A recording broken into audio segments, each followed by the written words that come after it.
dogfights in the skies of planets, intense on-foot missions on the ground, and more, all while working together with 3 friends in ways that feel fun and useful without being frustrating. Kaplan and Koulianos told me that it's going to ship simultaneously on PC and Xbox whenever it's finally ready, and I can't wait. For more looks at the latest upcoming games, check out our previews of Dune Awakening and Visions of Mana. And for everything else in the world of video games, laying a course for IGN. You may remember from last week's episode, our reviewer for Avowed on IGN, Travis Northup. Welcome back, Travis. Nice to be here.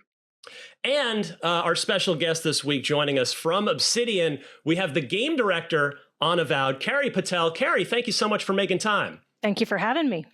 And someone that I haven't seen in quite a while. He was an IGN Unfiltered guest way back in the day where we dug into his whole career. Although we got to do another one because there's been a lot more careers since then. The studio head at Obsidian, Fergus Urquhart. Fergus, good to see you, sir. Good to see you too, and it has been a while. It has indeed, but we have plenty to talk about this week. Avowed is out, whether you're playing on Game Pass, whether you've bought it on Steam, however, wherever you're playing it. I'm playing it on my Series X.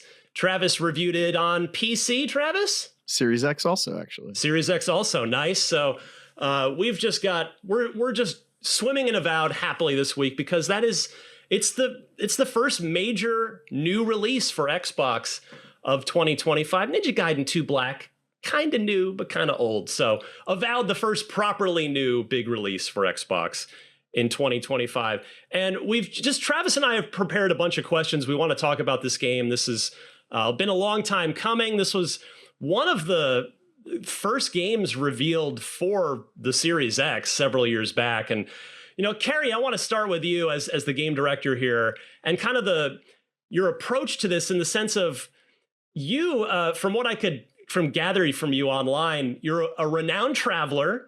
You studied abroad in both Spain and Argentina during college while you were earning your degree in, fittingly, international studies. So I'm curious because as I've been playing Avowed, I could see I wonder how much that influenced Avowed's locations. Because everywhere I've been in Avowed so far really feels like a fleshed out, lived in location. So I don't know if you can kind of speak to bringing that personal experience to the game.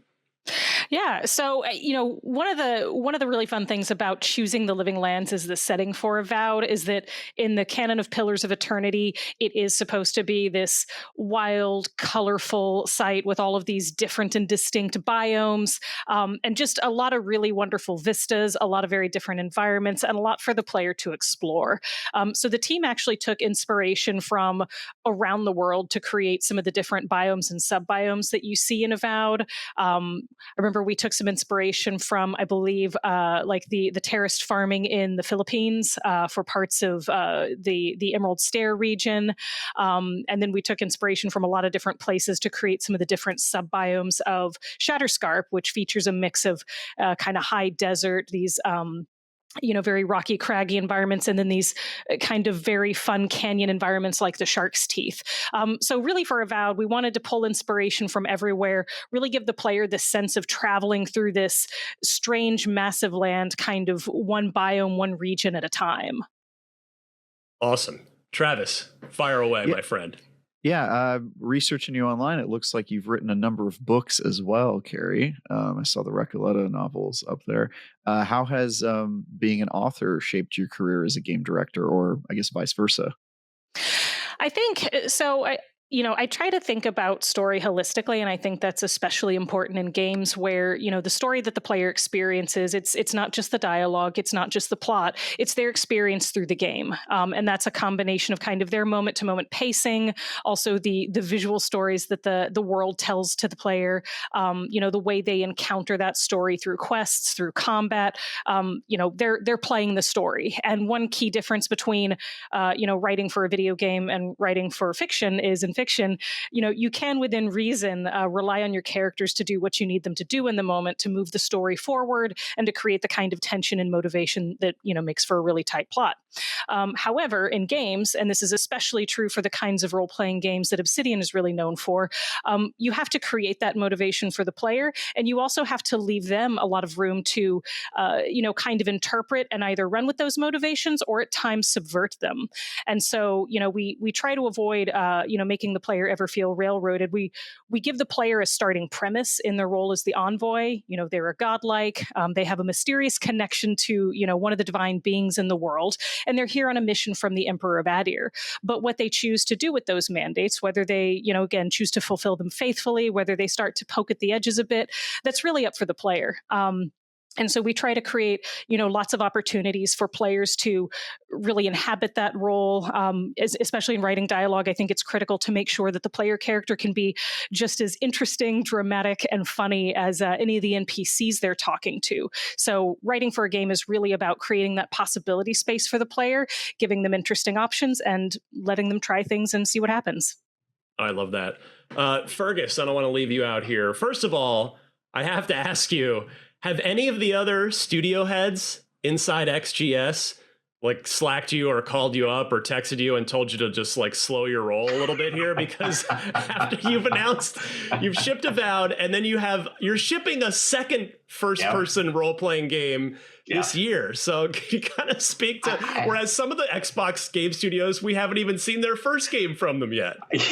So I think a part of it is, I think it's less about, slow your roll and are you insane? I think is a little bit of it. But no, I think we were very lucky in that sort of as a studio, when we came on with XGS and Xbox, we were about 170, 180 people, and through the course of the last, I guess now 5 or 6 years, we've not only grown the studio to about 285 people, but we also have a lot of really good co-dev partners with Heavy Iron and Beamdog. And so we're just in a situation where we have the opportunity and we have the resources to do this kind of thing.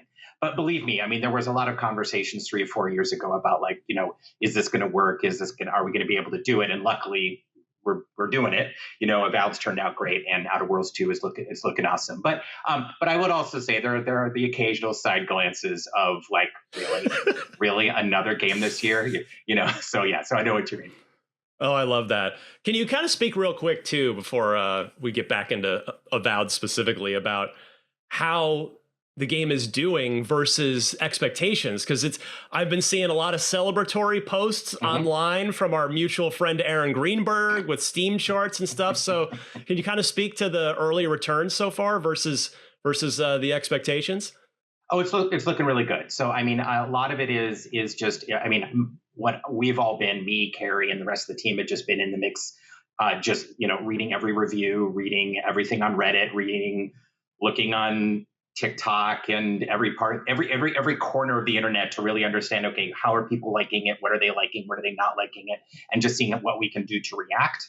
And because you just learn a lot. You learn a lot about your games. I mean, we could have hundreds of people testing the game before it comes out, but then when it hits the streets and people are playing it, then you're like, oh, okay, this worked, this didn't work, let's tweak this, there's that, we need another unique here, maybe we need to inject 5,000 gold here, just things like that. So that's really been the focus. I think for a lot of us, we're just basically, it's like no sleep for a while, and then I think that we actually get to actually enjoy the launch and congratulate ourselves maybe in a week or 2 weeks or 3 weeks. So that's really been the focus lately.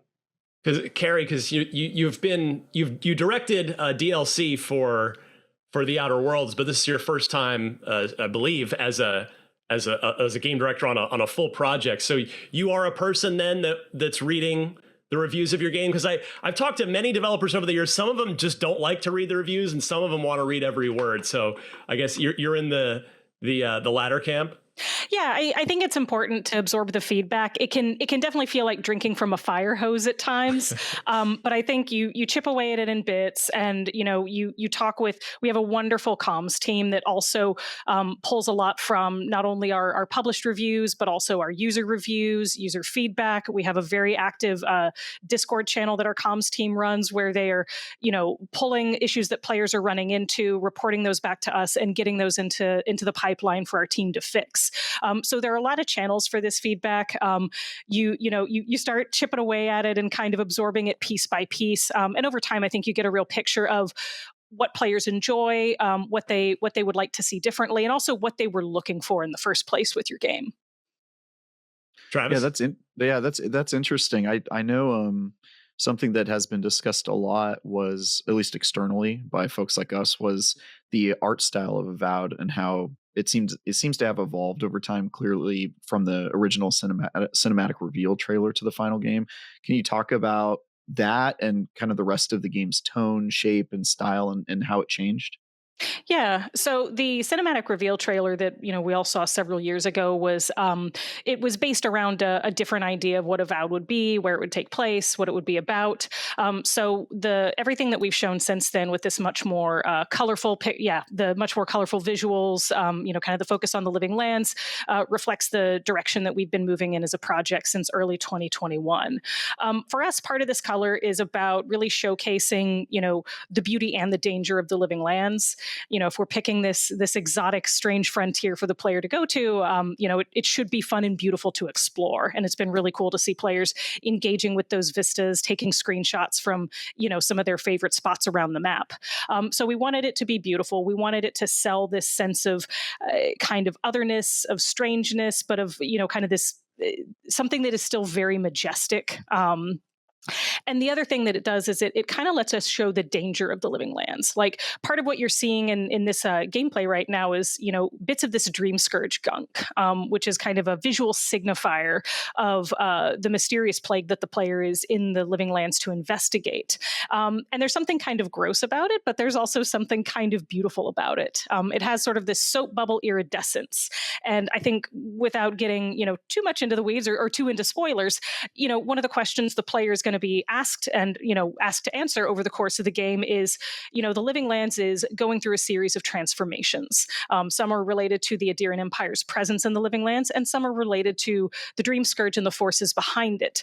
Are those changes for the better? Are they for the worse? And what are you going to do about it? And so I think creating something that also visually explores that sense of ambiguity and pairs that danger with some beauty. I think it just gives players a lot to chew on and makes our world very beautiful and fun to explore. You mentioned, Carrie, that pivoting in early 2021 to the game that we ultimately got was that decision to kind of go in a different direction than what you'd originally considered for Avowed? Was that based on sort of internal discussion of, do we want it to be this darker thing? Do we want to go with a brighter, different, or was it just like a story-based thing? Was it based on player feedback from that initial teaser? I'm just kind of curious if you can speak a little bit more to, because games change and evolve over time, and most of the time we as players don't know about what it originally looked like. And I thought that was an interesting comment that you made, and also that original teaser versus the final game. It is sort of an interesting signpost of like, they were here and they ended up over here. I mean, I could probably, you want me to jump? Yeah, I can kind of, I could talk, and then we'll go on that. Is that, so where Avowed started it was actually started in 2018 at E3, when we were kind of, as a studio, we were looking for our next thing. And it really was where our intent at the time, or how we were thinking about it is, hey, let's go make our Skyrim, and also let's make it multiplayer. So let's shoot for the moon and do the crazy thing. And now, in some ways, what that was great about that was there was a lot of interest at E3, and in particular, there was interest at Microsoft. In a lot of ways, it was the idea that got this conversation started about us being acquired. On top of the fact that we were already working on the Outer Worlds, and we already had sort of some early ideas about Grounded all the way back in 2018, and so then we got acquired, and we started working on it. And we really were trying to stick to that idea of this kind of more open world, more multiplayer.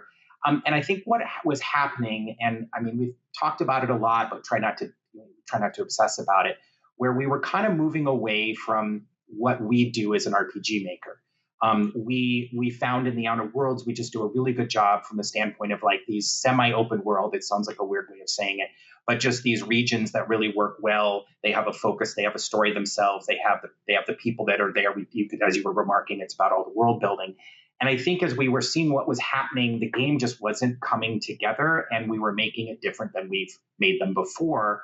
And that's kind of what led to now transitioning and moving the team over to Carrie making it. And it's, I guess, clearly, not only in a vacuum, that decision has proven correct because the game we got, Avowed, is fantastic.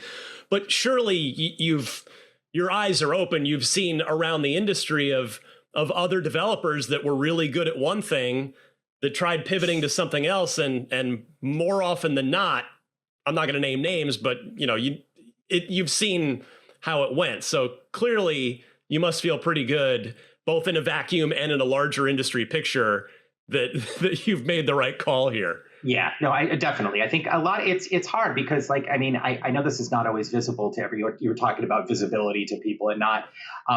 But a lot of this is that it's probably frightening to PR people for me to even say these words. But we're still learning a lot about how we make games, right? So this is not something. There isn't some like there's some master's programs, but this is something that what we do is we're always figuring out how to push, right?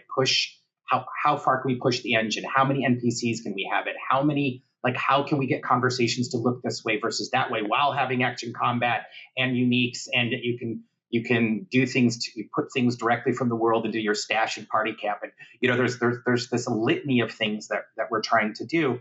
And I think, it gets hard if you try to do that within the context of moving far away from what you know and what you're good at. But on top of it, it's also about what you love. Like Relative City, and we like to do different things. Like our core being is we love to make story, reaction, agency-based RPGs. And we just sometimes have to remind ourselves of that. Kinda broke me. Hear me out. It didn't just break me in the screw this boss, this game is hard as hell, I give up kind of way. Like it, invariably breaks everyone who has started or rolled credits on Bloodborne. That's part of the whole fun of it. No, it broke me because it completely raised the bar on what a third-person action horror game could be, and I've honestly been chasing that high ever since. That is until I played Lies of P, the brand new Souls-like. No, it's not just a Souls-like. Until I played Lies of P, the brand new Bloodborne cover album from a relatively unknown South Korean studio called Round 8. Lies of P isn't better than Bloodborne, and it never truly reaches the same highs for me, but it comes close enough. And in a world where we tragically still don't have a Bloodborne 2, I will take it. So let's celebrate Bloodborne and its brand new baby brother, Lies of P. First though, let's do a quick recap of how we got to the point where a game so openly lifting Bloodborne's whole entire shtick is even worth celebrating to begin with.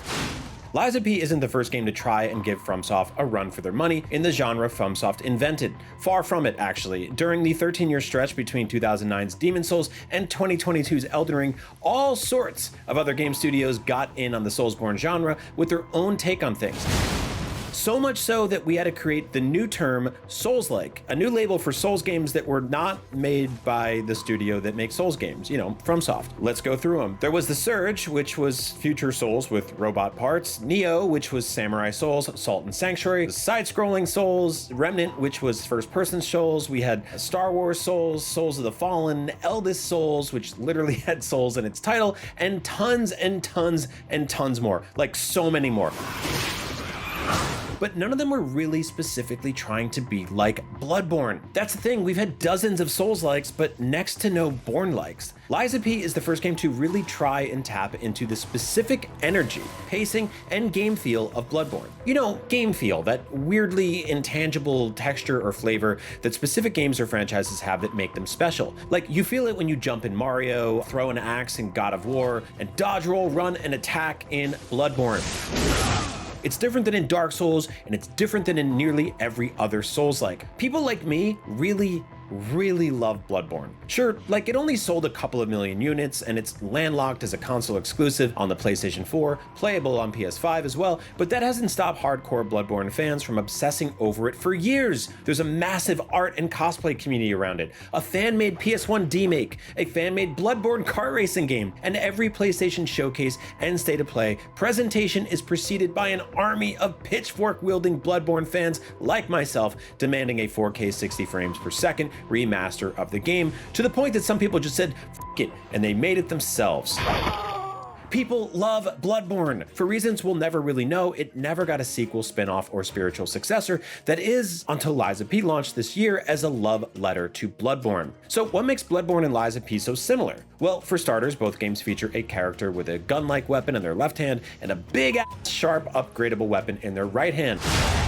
They both have you creeping around cobblestone streets where overturned carriages, rotting horse carcasses, and dead bodies litter the once bustling neighborhoods, now overrun with nightmarish approximations of townspeople. They both make you stop off at glowing beacons to save and then warp back to a safe area to level up with the help of an emotionless woman dressed like a weird Victorian doll before heading back out to explore dense forests, creaky workshops, and colossal towers riddled with murderers leaking from the shadows and grotesque hulking bosses ready to pound you to smithereens with cartoonishly large hammers. And both games let you do it all while wearing a big dark trench coat and a weird but lovable animal mask.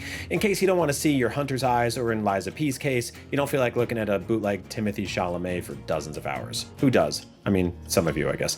What have you done lately, oh great artiste? See, Bloodborne had what I like to call the secret sauce, the juice, you know, the blood vials or whatever. It took all of the magic that FromSoft had been working into the Dark Souls and Demon Souls games and made it quicker, snappier, and more terrifying. And like Bloodborne, Lies of P just moves quicker too.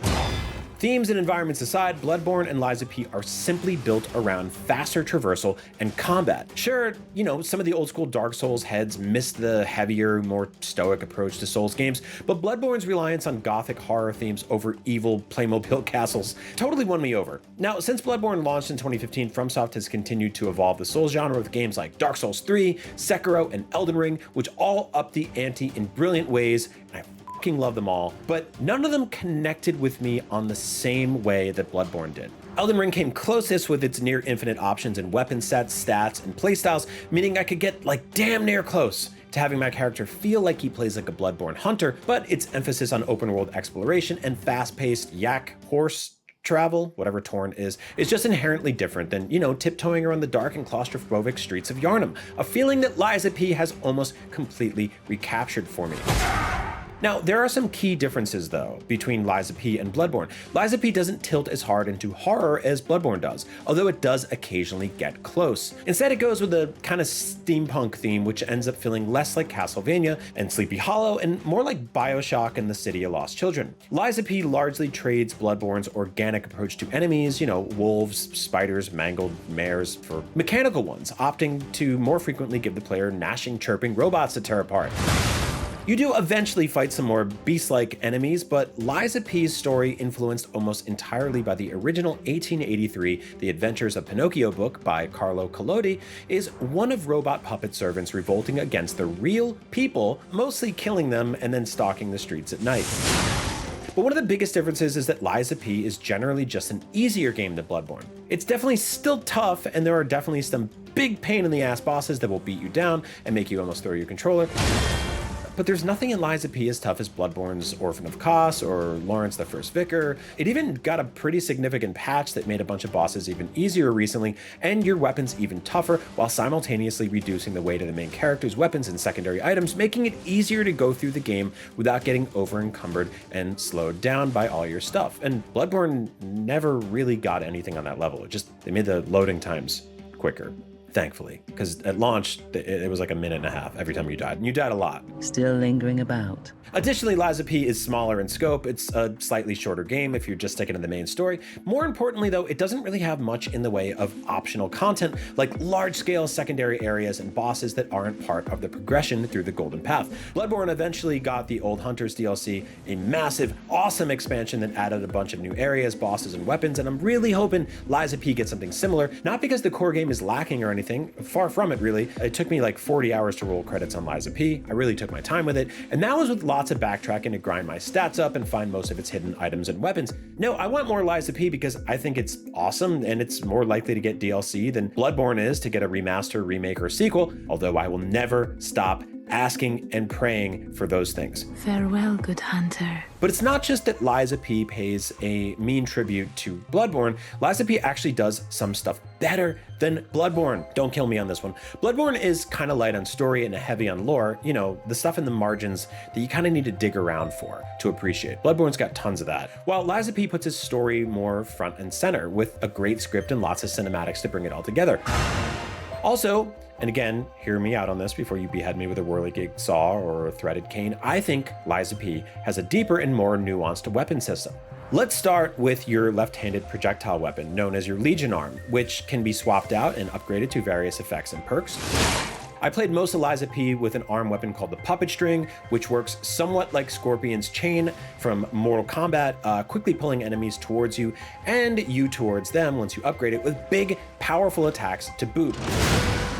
Bloodborne's left-hand weapons, on the other hand, are, you know, I guess the same hand, are mostly pistols, shotguns, blunderbusses, rifles. They're fun as hell, but they're somewhat limited in terms of how you can tweak and improve them aside from stats. And then there's also your main right-hand weapons in Liza P, and that's where things get really interesting. Liza P technically has fewer weapons than Bloodborne overall, but it does something unique with them. Most of the weapons in Liza P can literally be dismantled into two components, a blade and a handle. So you can then mix and match those components to make new weapons, which can be upgraded on their own, tweaking attack stats and attributes along the way. This basically means that there's kind of like infinite or nearly infinite weapon combinations in Liza P, which leads to some really cool varieties in character performance and playstyle. Now, this ends up working really well in favor of Liza P's emphasis on robot parts and steampunk aesthetics. There's a distinctly toyetic, kit-bashing kind of feel to the weapon system, and it helps Liza P stands on its own, despite so much of the game feeling like a Bloodborne spiritual successor, or like I said before, a cover album. It's the kind of evolution that you would expect FromSoft themselves to implement if we ever got an actual, official Bloodborne sequel, and again, since we haven't yet, I will gladly take it here in Liza P.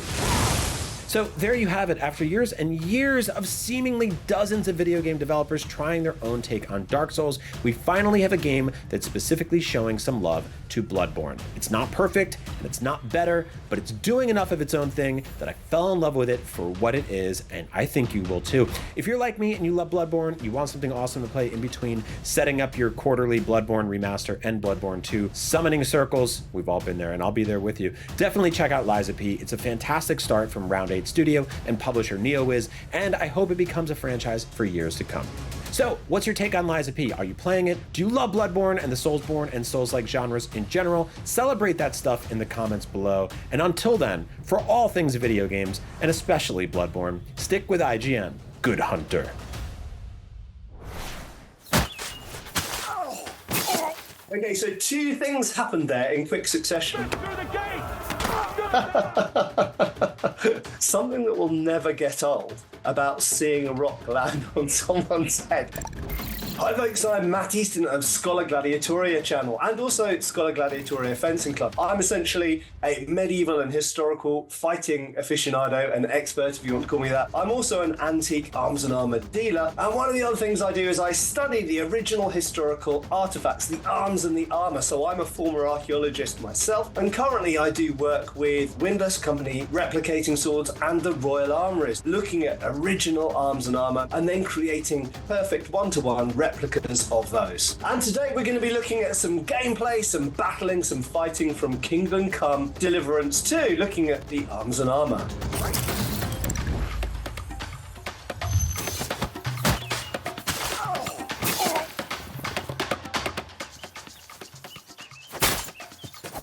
I'm going to stop right there. So I'm really impressed that they have people standing in what looks like a guard position. So in fencing or any martial arts, it doesn't matter whether you're looking at HEMA, so historical European martial arts, which is what I do, or whether you're looking at Japanese, Korean, Chinese, whatever. Usually you hold weapons, or indeed if you don't have a weapon, you tend to have certain stances and positions that you fight from. So I like the fact that they do have thought out and specific guard positions shown. And then that first blow that comes in,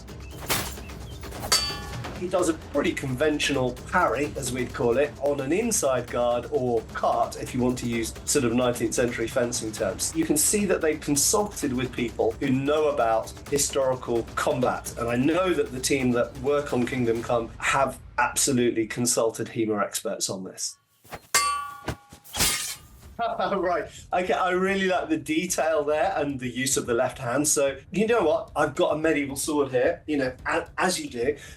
So one of the things that I think not everybody realizes is when we're using swords, especially if you're just using a single sword by itself, we'll often use the spare hand. So it's great to see that you can use it for grabbing the other person's hand or arm, manipulating their body, even punching them. I wasn't too happy about that cut though, and there's a reason here. Now we're going to talk about the armor. So the guy is dressed in kind of late 14th century style armor, as far as I can see, which is a bassinet helmet with an attached aventail, it's called. So that chainmail around the neck, that's called an aventail. Now, you wouldn't be able to cut through that. You could stab through it, but you wouldn't be able to cut through it. So I'm not that happy about the cutting move specifically shown against the mail because it wouldn't go through it. Although I like his guard position, it's kind of weirdly wide. There is a guard in the Italian systems that'd be called posta di finestra, which means the window guard, and usually it's held closer to the head. The problem with holding the weapon wide is it increases your reaction time. Say someone attacks to this side of my head, it means that I've got to move the sword further to get it over there. So to be honest, this actually isn't technical stuff. As soon as you get people sparring and fencing and someone's actually trying to hit them, you'll notice that a wide position like this very quickly becomes a narrow position like this because they're trying to move as quickly as they can to either attack the opponent or defend themselves. But for gameplay purposes, I can kind of understand why maybe that makes it clearer to see. Okay, so two things happened there in quick succession, which I really, really like. First of all, a pommel to the face. A lot of people fixate on the blade, but they forget the fact that everything here is a weapon and everything on the rest of your body is a weapon as well. So you can punch, you can kick, you can wrestle, you can throw. Hitting someone with a pommel, which is where we get the expression to pummel someone, is far more effective than punching them with your fist, although this guy's got gauntlets on, so that would make it more effective. But a pommel is, it's not sharp, it's not pointy, but it's roughly equivalent to the hammer in your shed. Not going to kill you, usually, but it will open a person up for that follow-up thrust. And I really like the detail that it was a thrust as a finishing blow. In this period, 14th, 15th century, in armour, thrusts are king, because thrusts can go in gaps between armour, or indeed against chainmail or mail, they can actually go through the armour. The fact that it's thrust through is really good and realistic and historical. You wouldn't be able to cut through it, but you could thrust through it. And that's what happens here, which is great.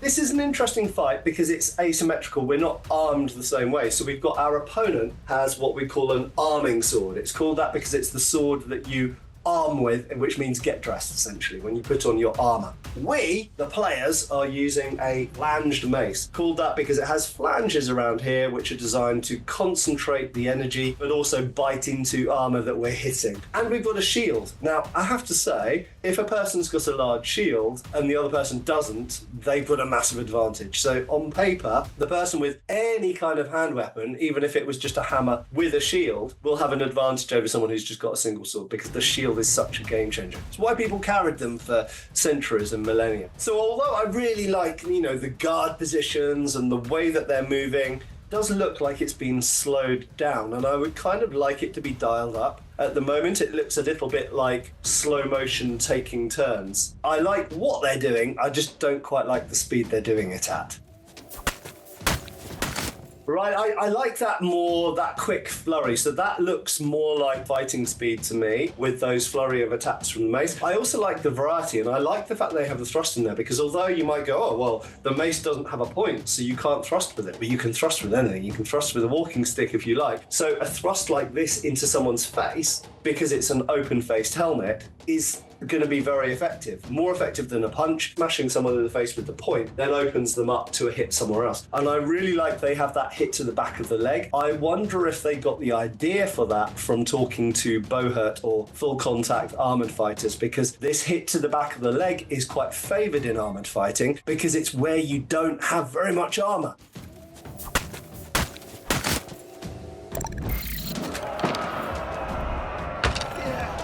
So just looking out at that scene, it's actually beautifully, beautifully done. We can see an encampment, we can see baggage train, wagons. I also love the fact that we can see the liberal use of pavises or pavises, which are large rectangular shields, but essentially a large shield which you can completely hide behind. They're a bit like a door. They've got all of the key elements of Holy Roman Empire warfare visible in here. The baggage train, the encampment, obviously the soldiers, but the large pavises at the front for the soldiers to advance behind. In terms of how they're advancing, I have to say they're quite slow. We can't go back in time. We don't have a time machine and we don't know how quickly they advanced on enemy walls, but bows and crossbows only really have an effective range of 200, 250 yards for the most part. Yeah, some bows can shoot further than that, but for the most part, that's the danger area, is that 200 yards between you and the enemy. You want to cover that 200 yards in a fairly rapid, not running, because you want to be behind your pavises and you want to be coordinated. I don't think they'd walk incredibly slowly while being shot at. I think they would probably do it at a brisk walk. But anyway, let's see what happens next.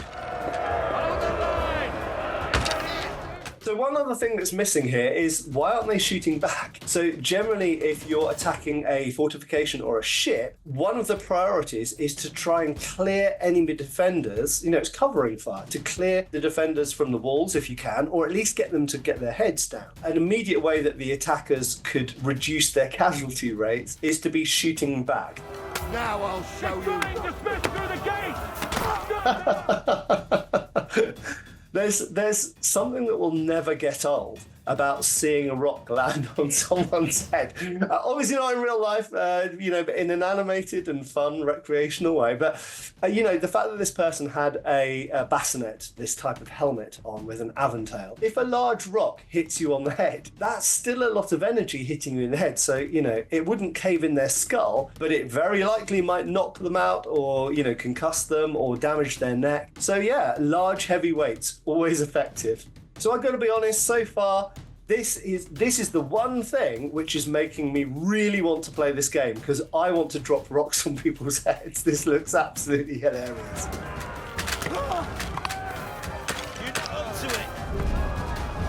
I like the fact that there's the focus on trying to shoot the guys with the ladders. The game changer will be, number one, if the gate gets chopped in, so that's what the rocks were for, and number two, if those ladders come up against the wall, you've suddenly got loads of people coming up over the wall. And actually, this, again, I think is one of the great overlooked things from historical warfare, is throughout history, the predominant way of getting into an enemy castle or fortification was with a ladder. You don't need high tech, you don't need trebuchets and catapults and Greek fire, and all you need is some ladders. If you have enough people with enough ladders that are long enough to reach to the top of the castle walls, well, then they're going to be in your castle. So I love the fact that ladders are prominent here. Maybe the Pavis guys should be standing in front of the guys with the ladders. It's what I'd do. Stick a shield guy in front of that guy. But anyway, it's the right idea to try and shoot the people with the ladders. So I just want to comment on this kind of slow-mo movement. I'm really surprised by how slow the bots essentially move. They walk slowly, they swing their swords slowly, they climb up ladders slowly. I think it all needs to be sped up a little bit. They just look very, very sluggish and slow-mo in all of their movements, which I find a little bit off-putting. In terms of what they're actually doing, it all looks pretty good. Take that! Jesus! Yeah!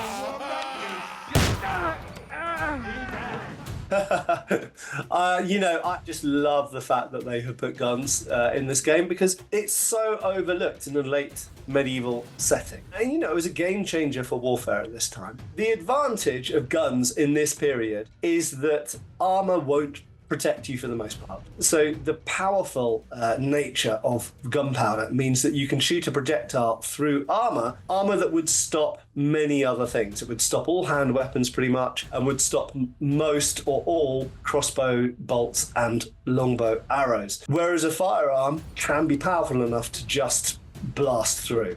In terms of showing how the loading and the firing works, I would put this at about 7 out of 10, maybe 8 out of 10. I think it's pretty good. They don't really, in my view, show all of the steps. They're simplified. Now, I do understand why they do that for gameplay purposes. If it was taking you 30 seconds to load, it would probably be really, really boring. Not at all effective in this close combat situation. And that's important as well.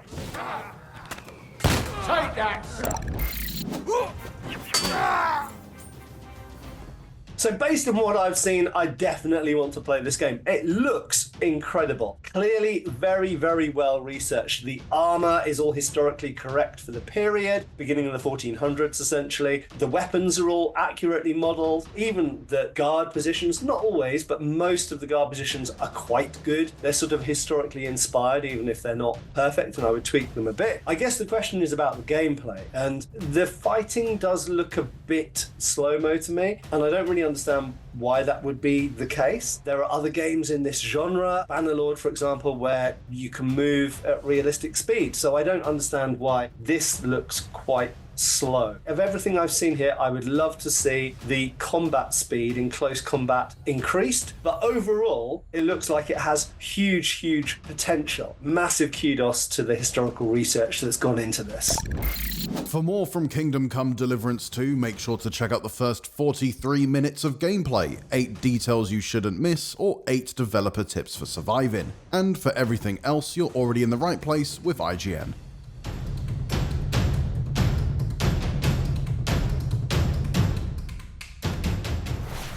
Well, look what's back again, the month of March, right on schedule, because that's just how calendars work. And look what it brought along for the ride, a bunch of new video games. Who could have anticipated this? Well, we did, and here are March 2025's biggest game releases. Before we get into it, just the usual caveat that we try to make these videos as comprehensive and informative and accurate as possible, but release dates do change and we have been known to make mistakes. Case in point, last month I got all riled up about PGA Tour 2K25's Legend Edition having the ludicrous price of $199.99, but that was a typo that nobody caught. The price is wrong. It's in fact priced at $119.99, so still expensive, but less outlandishly so. So apologies for screwing that up, and for anything else I've ever screwed up or ever will screw up in the future. Obviously, you're not a golfer. On a related note, we also do our best to make these videos entertaining, and it's a delicate balancing act sometimes. You make something too serious and you bore people, and you make it too silly and it annoys them, and we heard you loud and clear about last month's episode going a little too hard with the goofs and gags, so we'll try to pump the brakes on that this month. Even before you start. That was a preemptive shh. Anyway, let's get on with the video games because that's probably what you're here for. For decades, people have been asking where in the world is Carmen Sandiego, and that answer invariably differs. Back in January, the infamous globe-trotting thief crept onto iOS and Android by way of Netflix games, and on March 4th, you'll be able to catch her on consoles as well. Speaking of March 4th, if you'd rather March 4th in a more regimented ambulatory sense, Age of Mythology Retold comes to PS5 that date as well, following its PC and Xbox Series release last September, and that date also sees its Immortal Pillars expansion dropping on all those platforms I just mentioned. If you'd like to immortalize some stuff in a building with pillars out front, you can do exactly that in 2 Point Museum, the latest cartoony management sim from the folks behind 2 Point Hospital and 2 Point Campus, except this time, you probably guessed, you'll be curating a museum of very silly exhibits. That's on PS5, Xbox Series, and PC. Still that day is Everhood 2, the follow-up to the 2021 ARPG that paired bizarre visuals with a novel musical approach to combat. That's on Switch and PC. If you prefer more conventional RPG, on March 6th you can play Suikoden 1 and 2 HD Remaster, Gate Rune, and Dunan Unification Wars, which may sound like a straightforward remaster of the beloved PS1 classics with some fancy buzzwords slapped on for fun, but it is in fact a remaster of the PSP port of said PS1 classics, and you can now play it on all of the modern platforms to your heart's content. March 6th is a big day for new games too. Split Fiction is the latest from Hazelight Studios, the team that gave us A Way Out and It Takes Two. And once again, this is played exclusively co-op, and it follows a pair of writers, one sci-fi, one fantasy, who are sucked into a simulation and forced to work together to escape. I guess you could say it takes two to find a way out. That's coming to PS5, Xbox Series, and PC.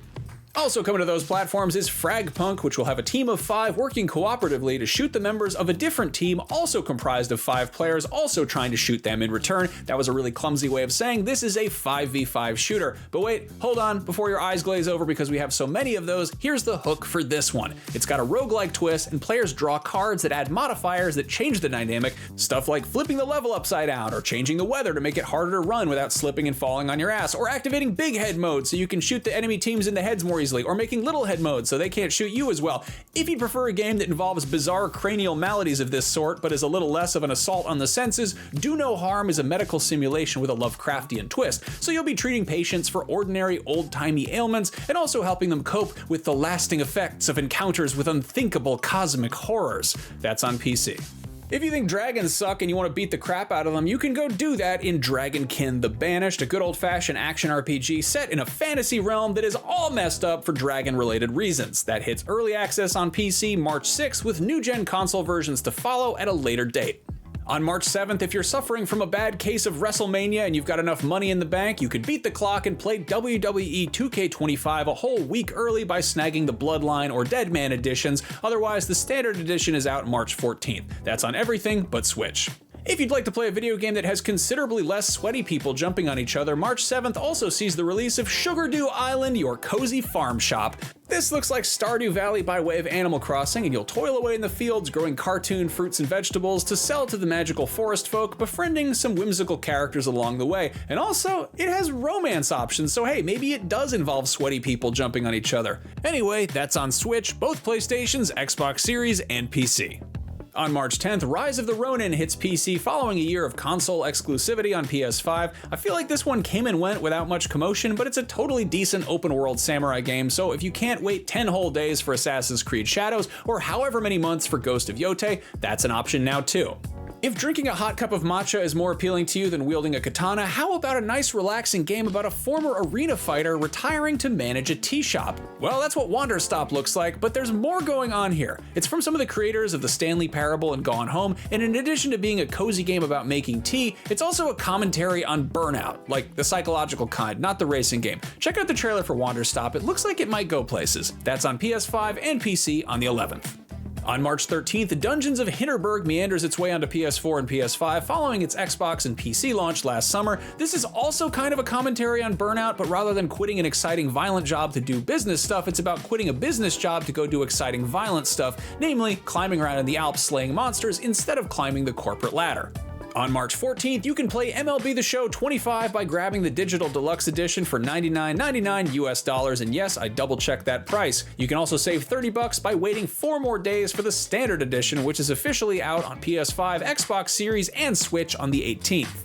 On March 20th, Assassin's Creed Shadows is supposedly coming out, and this one's been delayed enough times that it's feeling a little bit like Groundhog's Day to tell you about it in a video like this, but in case you haven't been paying attention, this one takes place in feudal Japan and features dual protagonists, Yasuke, who is a samurai, and Naoe, who is a ninja, and as is customary in the Assassin's Creed games, they will climb stuff and stab people, and then jump off of the stuff that they climbed, and then land in conveniently placed hay bales. That's on PS5, Xbox Series, PC, and select Apple devices. It's fabricated with materials that shouldn't exist, and yet this is clearly a very ancient artifact. Also on March 20th, Xenoblade Chronicles X Definitive Edition makes its way to Switch. This was originally released on the Wii U in 2015, and considering the Switch sold 11 times as many units as its predecessor, a whole lot of Xenoblade fans are going to be playing this one for the first time ever, and also I imagine that some fans who played it way back when have forgotten enough in the decade since it came out that it's probably worth a replay. The first few months of the year are usually big for JRPGs, and we regularly get annual installments of long-running series with even longer-running titles. For example, Atelier Yumiya, The Alchemist of Memories, and The Envisioned Land, which is coming to everything on March 21st. This is the follow-up to last year's Atelier Reslariana, Forgotten Alchemy, and The Liberator of Polar Night, which only came to mobile and PC, but the year before that, there was Atelier Ryza 3, Alchemist of the End, and The Secret Key. Not counting ports, remakes, or side stories, new verbosely entitled untitled installments in the Atelier series have been released basically every year since it debuted way back in 1997. This is pretty impressive considering how impenetrable it probably seems to newcomers. I mean, Atelier, the name of the series, is an esoteric word for workshop that I'm not sure how to pronounce, and I had to look up to figure out what it means. So part of me is like, maybe they should workshop that title, but at the same time, if it ain't broke, don't fix it. Clearly they're doing something right, because this series has been going for almost 3 decades with steady installments. Outside of sports games, I can't think of too many franchises that have managed to steadily churn out new games for this long without completely derailing, rebooting, becoming massively popular, or some combination thereof. So if we have any Atelier fans watching, I'm really curious, where do you start? How do you get into it? What's the big deal? Am I pronouncing it right? You keep using the word. I don't think it means what you think it means. Anyway, if you'd like a video game series that's a little more self-explanatory about where it takes place and what you're doing there, Killing Floor 3 hits new gen and PC on the 25th, and it'll have you and maybe some pals teaming up to make a real mess, shooting and stabbing a bunch of god-awful bioengineered abominations. You know, the real Killing Floor is one that has a bunch of slippery areas and trip hazards, so watch your step out there. Somebody put up a wet floor sign for Pete's sake.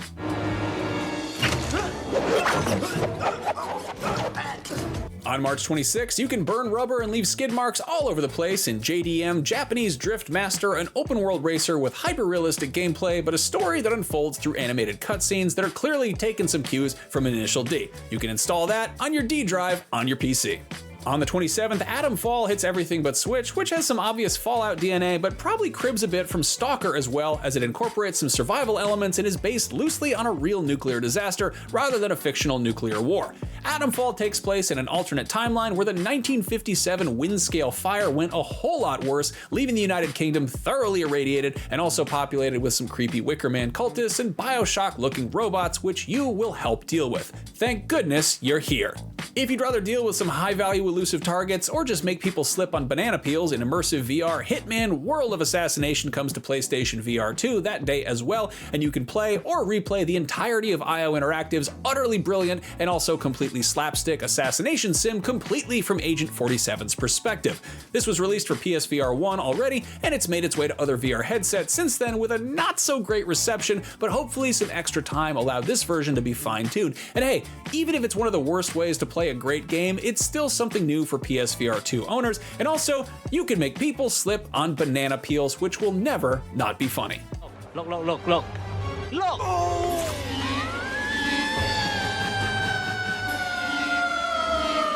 Still that day is Bubble Ghost Remake. Bubble Ghost was first released in 1987 for a variety of personal computers before having the noteworthy honor of being the first French game published for the original Game Boy, or the Jeu de Garçon as they don't actually call it there. Bubble Ghost is about a ghost who has a bubble, and Bubble Ghost Remake is a remake of that game, which is coming to Nintendo Switch. I hope that clears things up. And finally on the 27th, the first Berserker Kazan is a single-player action RPG Souls-like set in the universe of the massively popular Dungeon and Fighter series. And man, it is so nice to see a live service multiplayer game reinvented as a cool looking single player game rather than the other way around. And now I want to see Maple Story turned into a horrifying Souls-like. The first Berserker is coming to Xbox Series, PS5, and PC. And finally, on March 28th, Inzoi comes to PC, the ridiculously gorgeous life simulation game, which sort of looks like if somebody remade The Sims in GTA 5 and then installed a bunch of those ultra-realistic graphics mods that make your PC catch fire, but even that isn't doing it justice. Considering what people did with the character creator demo for Inzoi that was released, I cannot wait to see what kind of weird stuff shows up online once that game is out in the wild. That is coming to new-gen consoles later on, but there's no release window quite yet.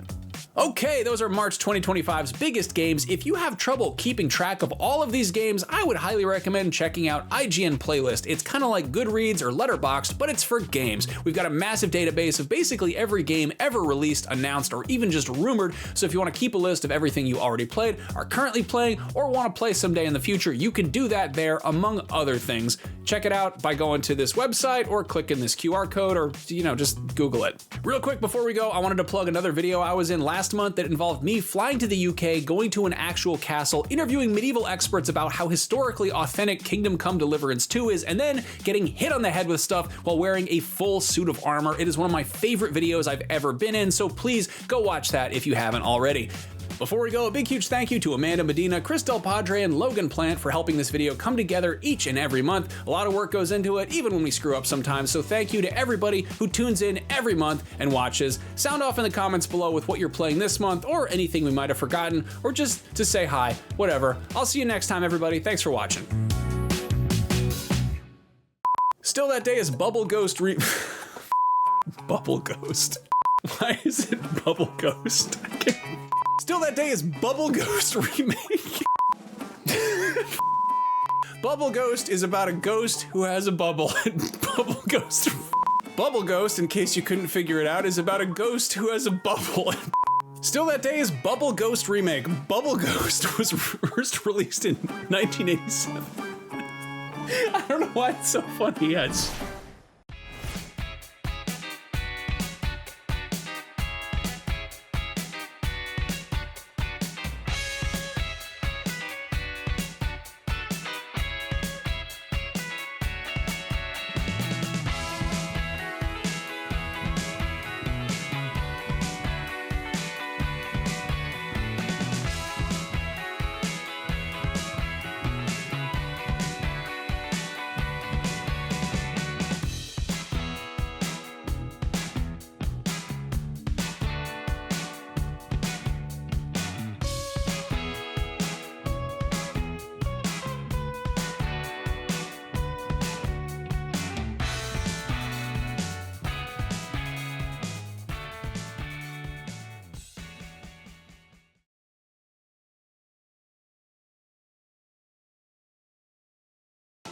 IGN Fan Fest 2025 is here.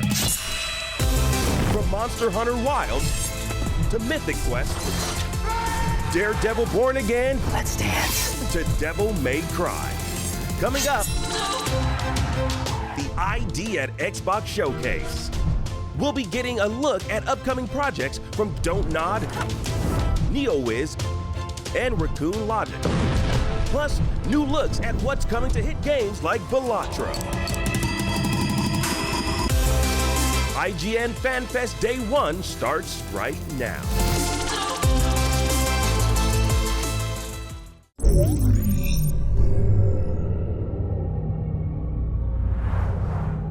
Hi, I'm Martin Tweed, former CEO of Kindred Aerospace.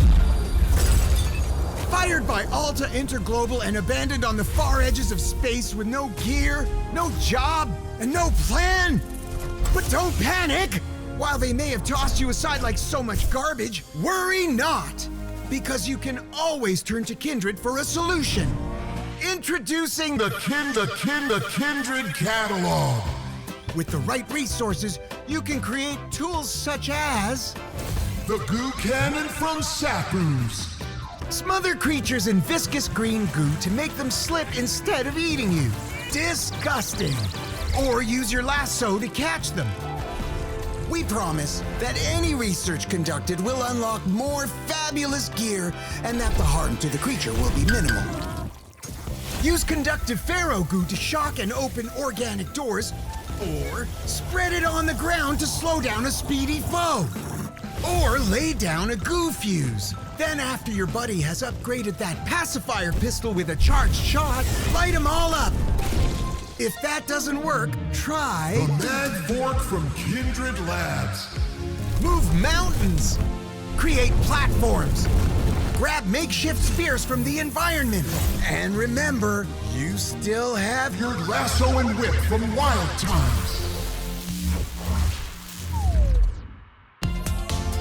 Whip some critters to keep them at bay so you or your buddy can punt them off a cliff.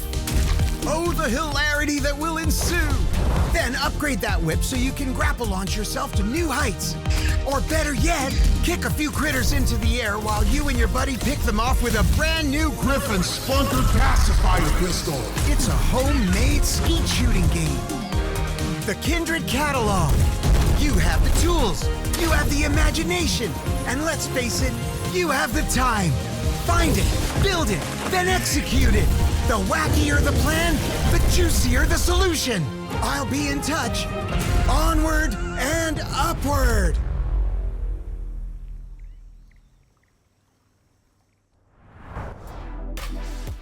Hello and welcome to the 2025 ID at Xbox Showcase right here on IGN FanFest. The ID at Xbox Showcase is all about games, and this year we've got exclusive reveals of brand new games you've never seen before, some great stuff coming to games you already know and love, and a bunch of awesome surprises along the way. And I'm your host, Akeem. And I'm Alan Wheeler. It's always an honor to join forces with our friends at Xbox to bring you the latest of what Xbox fans will be playing next wherever you play your Xbox games. You just got a brand new look at Revenge of the Savage Planet, the new sci-fi action-adventure game coming your way this May. The ID at Xbox 2025 Showcase is all a part of IGN FanFest, which will be going strong all week long, so be sure to tune into that. And we'll have interviews with some of the most talented directors, actors, writers, and game makers in the world, and new looks at things like Daredevil Born Again, Mythic Quest, WWE 2K25, and so much more. And hey, if you missed any of that, don't stress it. You can easily catch up on IGN.com or IGN's YouTube page. But for now, let's get back to the ID at Xbox Showcase with a sneak peek at some big games heading to Xbox in the not-so-distant future. Take a look.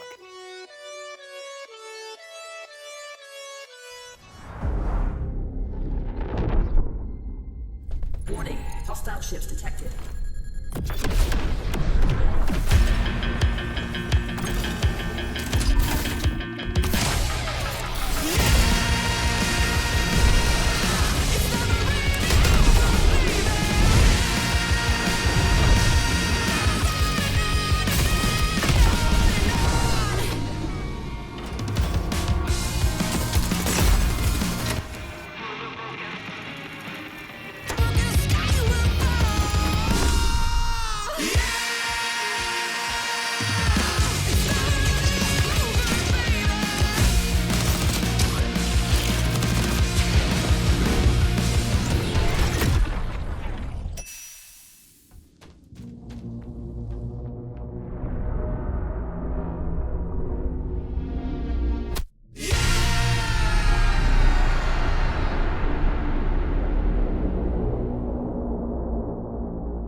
Rise and shine, little merchant. Wake up. Wake up, Will. Get ready.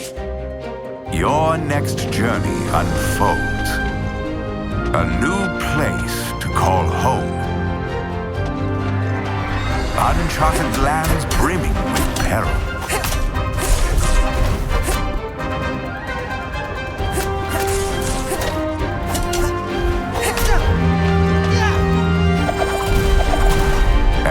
Treasures beyond imagination. Tread carefully, though. Who knows what tomorrow holds?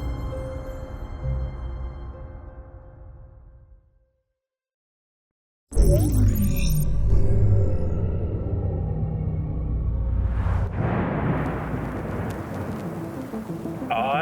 Herbert S. Sinclair, give to my grandnephew, Simon P. Jones, the house and land which I own near Mount Holly. The above provision is contingent on discovering the location of the 46th room of my 45-room estate. Any heir worthy of the Sinclair legacy should have no trouble uncovering its whereabouts within a timely manner. Should my grandnephew fail to uncover this room, then this gift shall lapse. Herbert S. Sinclair. You just got to look at Jump Ship, Echo Weaver, Moonlighter 2, The Endless Vault, and Blueprints. You can sign up for the Jump Ship beta today at jumpshipgame.com. And Blueprints, the gorgeous puzzle game, will be arriving day 1 on Xbox Game Pass. Now, believe it or not, we're only just getting started here. Coming up, 4 more games we can't wait to show you. That's right, the 2025 ID Xbox Showcase has tons more game reveals and surprises in store right here on IGN FanFest. But first, we need to take a quick break. Stick around.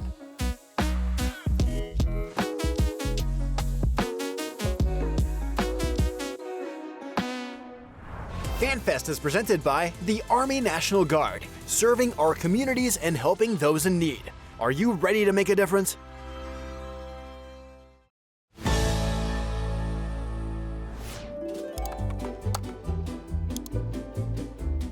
IGN Plus is where your adventure begins. What are you selling? Plus is the place to get unlimited access to all the tools you need to beat your games. Here's what you need to know for bringing down Gloomspawn. Plus, awesome exclusive discounts on IGN Store. Maybe this would tease open your money pouch. Plus, ad-free browsing on IGN.com. Plus, unlimited game help tools like premium interactive maps with your own custom map markers, filters, marker notes, and more. This will come in handy. Plus, access to sweepstakes, giveaways, and free game keys. Wow! Exactly. Want more? Head to IGN.com/plus and start your adventure today.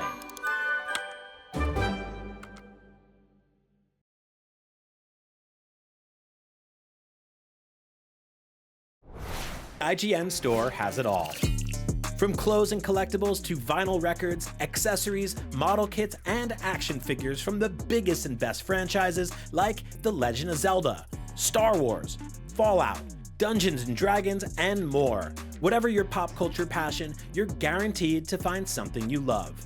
There are new and exciting products hitting the store every week, like the Wasteland-ready Fallout Vault 33 hoodie, which pairs perfectly with the working wearable Pip-Boy. Plus, high-quality IGN Store exclusives like the powerful and spicy Star Wars Darkside Hot Sauce by Truff. We've even got merchandise for you to rock while tuning in to the IGN shows and podcasts you love. Or cap off a long day by relaxing to the soundtracks of your favorite video games, like Cyberpunk and The Last of Us. And the best part? You don't even need to leave the house to go there. Just head to store.ign.com and start shopping today. The IGN Store. You deserve it. Hey, welcome back to ID at Xbox right here on IGN FanFest. Now up next, we have 4 more games we can't wait to show you, starting with Outbound. So let's go.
You just saw Outbound, Hurdling, Waxheads, and the Lonesome Guild, all part of the 2025 ID at Xbox Showcase. Now let's get back to the video game, shall we?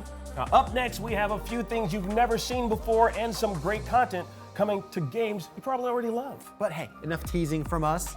Let's roll it.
Let the game begin.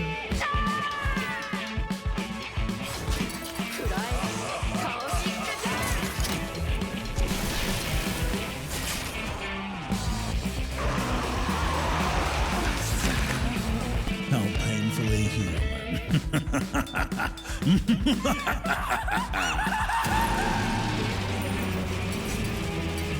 Taste the chains of despair.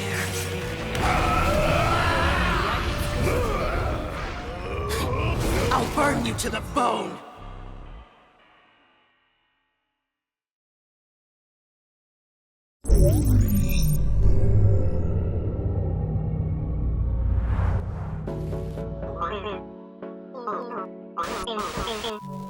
Should we just put some cards on the table?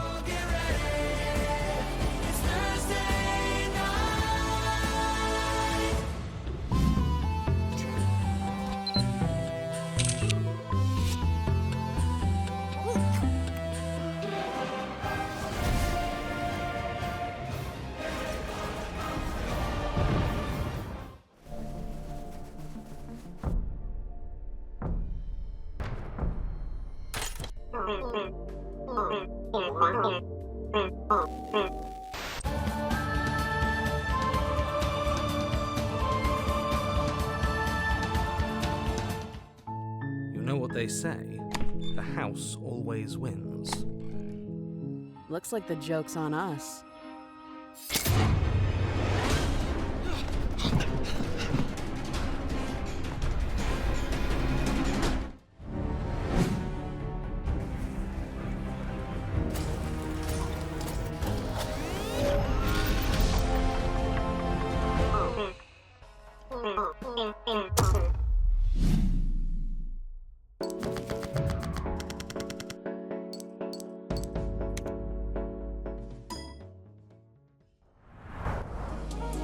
You know, just when I thought I couldn't possibly be more hooked on Balatro, they drop a collaboration I'm already obsessed with. That one was huge, but this next world premiere is gonna rock your world.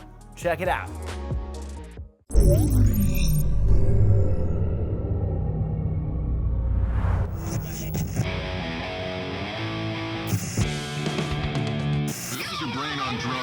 Tonight on Behind the Curtain, we dive deep into one of the 90s most controversial bands. It was beyond our wildest dreams. Their music defined a generation.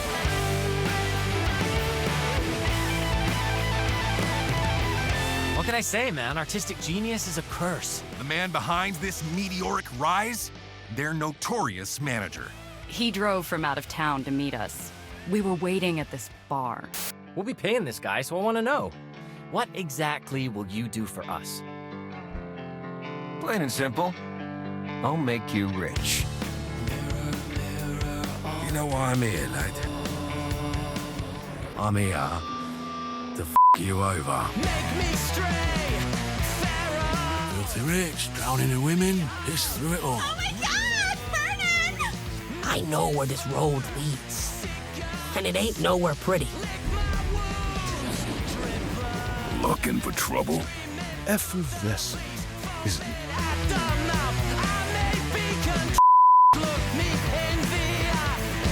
Ladies and gentlemen, rock and roll. So, I gotta ask, would you do anything differently? What exactly will you do for us? Mostly, I just try to stay out of your way. That's it?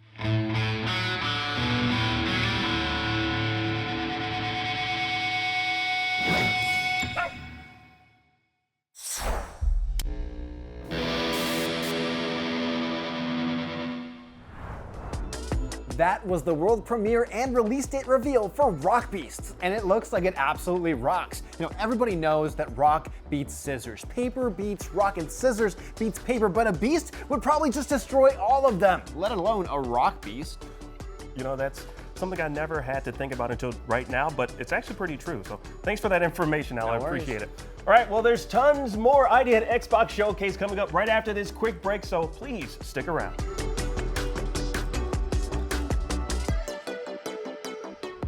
FanFest is presented by Mecha Break. Open beta available now on PC and Xbox with crossplay.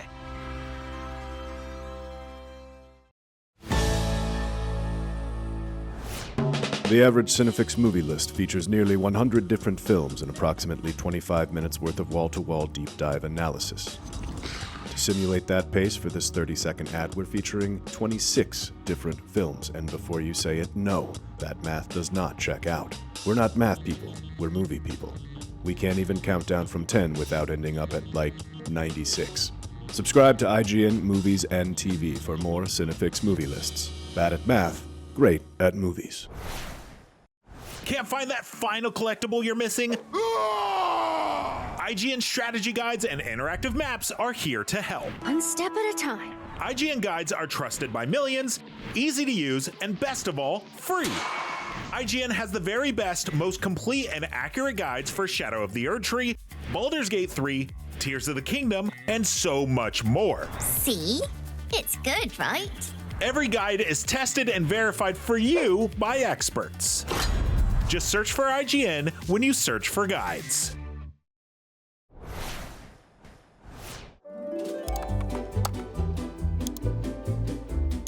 IGN Plus is where your adventure begins. What are you selling? Plus is the place to get unlimited access to all the tools you need to beat your games. Here's what you need to know for bringing down Gloomspawn. Plus, awesome exclusive discounts on IGN Store. Maybe this would tease open your money pouch. Plus, ad-free browsing on IGN.com. Plus, unlimited game help tools like premium interactive maps with your own custom map markers, filters, marker notes, and more. This will come in handy. Plus, access to sweepstakes, giveaways, and free game keys. Wow. Exactly. Want more? Head to IGN.com/plus and start your adventure today.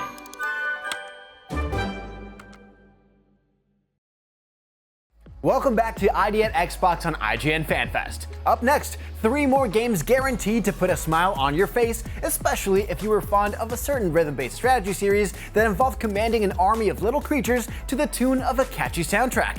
Sound familiar? Here's a gameplay clip from the upcoming rhythm-based roguelike Ratatan.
We all keep our favorite moments close to us, somewhere safe.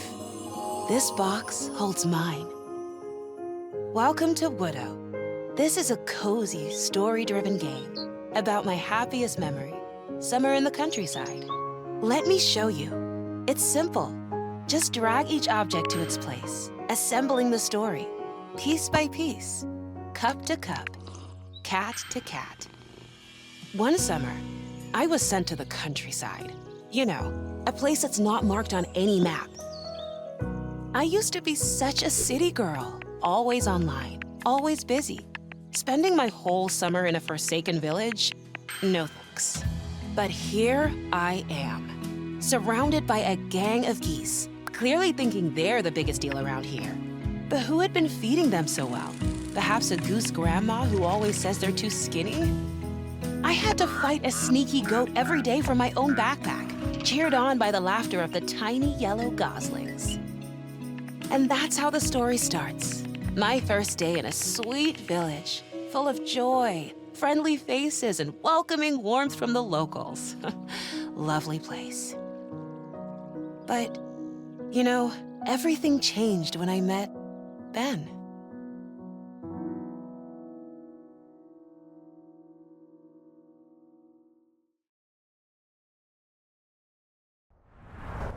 That was Tempopo, Ratatan, and Widow. And honestly, saying those three very different game names in a row makes them sound like a roving band of like mischievous elves or three aliens in the very back of a Star Wars cantina. You know what? You might be onto something with that one. Now, we're getting close to the finish line here today, but that doesn't mean we're out of surprises for you just yet. We've got lots more new games to show you, plus a huge update coming to one of the best games of the generation. All this and more as the 2025 IGN Xbox Showcase continues after this break.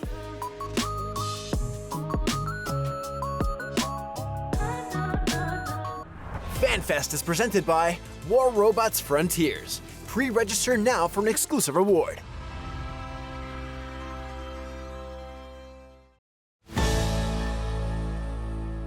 The Cinefix Top 100. A list so secretive even we don't know what movies are on it or where they rank. What do you mean you don't know? Each episode will reveal one of the movies. Did I rush it? Felt like I rushed it. That was good. I liked it. Talk about why it belongs and finally find out where it ranks. Are you not entertained? Are any of the movies we've shown here even on the list? I have no idea, and it drives me crazy. Join us as we find out on Cinefix, IGN, and wherever you get your podcasts. Why so serious?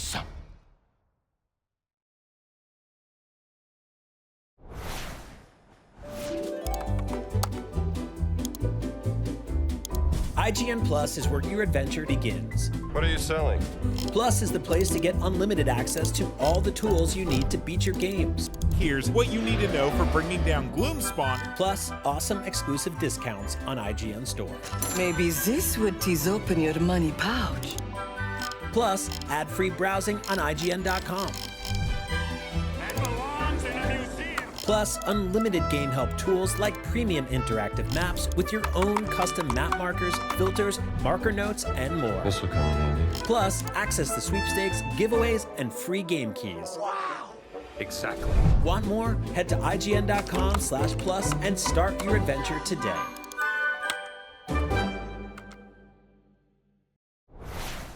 Can't find that final collectible you're missing?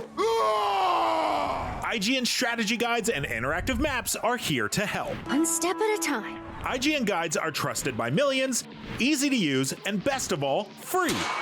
IGN has the very best, most complete and accurate guides for Shadow of the Erdtree, Baldur's Gate 3, Tears of the Kingdom, and so much more. See? It's good, right?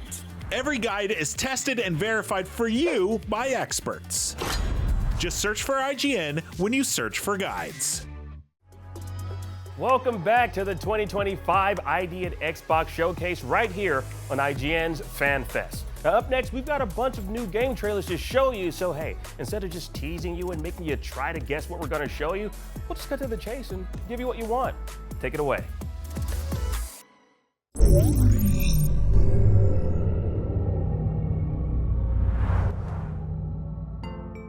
This is Pon. He's a Tanuki. This summer, by order of the Tanuki god, Pon has to restore the great Tanuki shrine. To do so, he needs to earn money.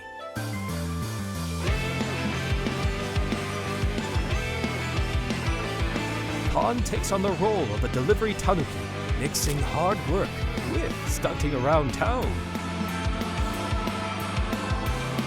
It's a busy summer for Pon, but even Tanuki need to rest now and then.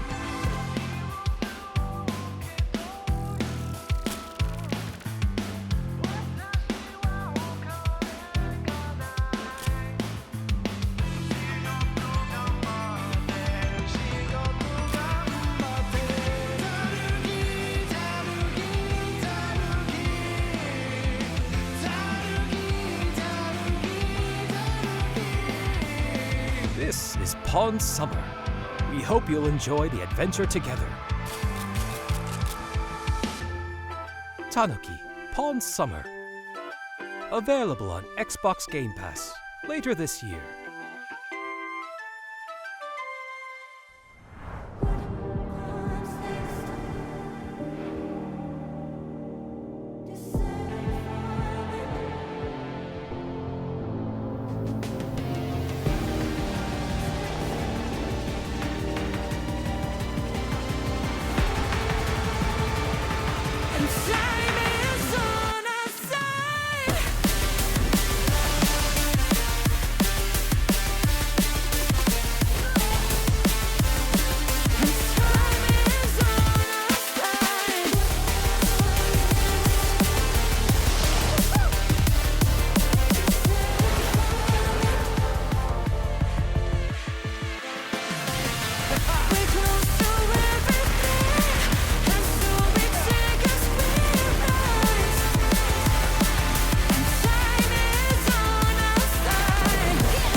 Cora, Beck, Tron.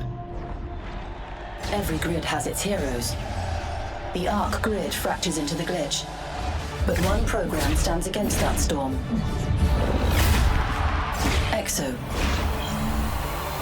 You.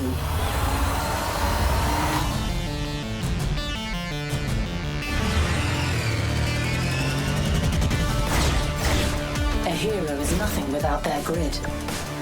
Exo fights for hers, against those who would tear it apart. She must escape Core, but escape is not enough. A loop cannot be broken without a change in conditions.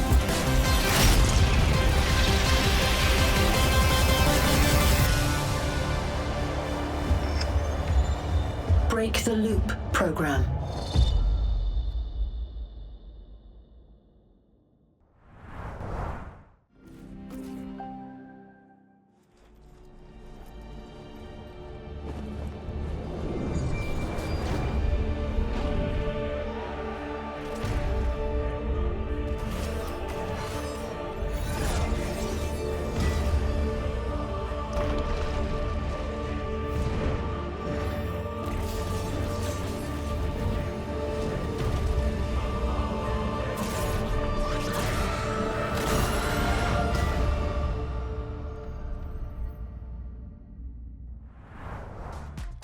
That was Tanuki Pond Summer, Descenders Next, Tron Catalyst, and 33 Immortals. A little something for everyone, and that's the truth.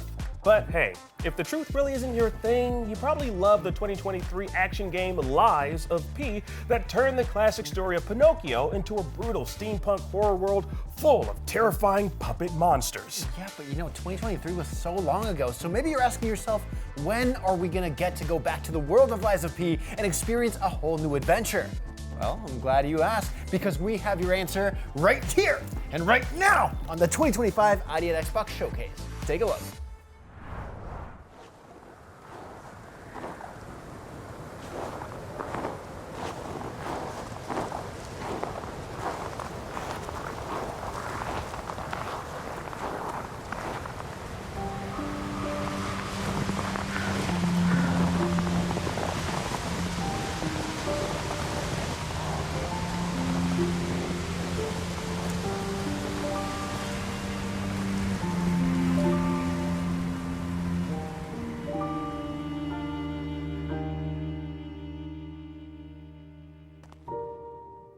Listening to this song always reminds me of you.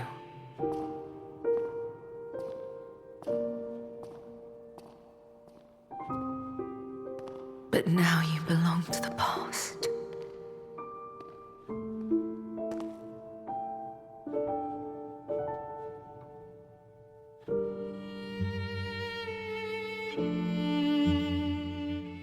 Do you remember the time we all gathered to play this piece together?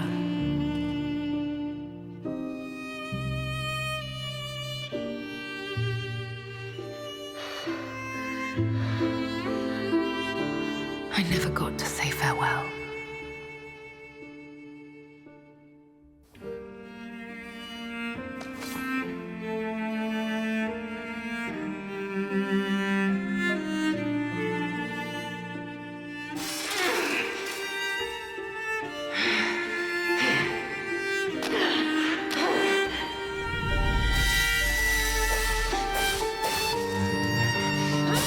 I know it changed everything, but we endured.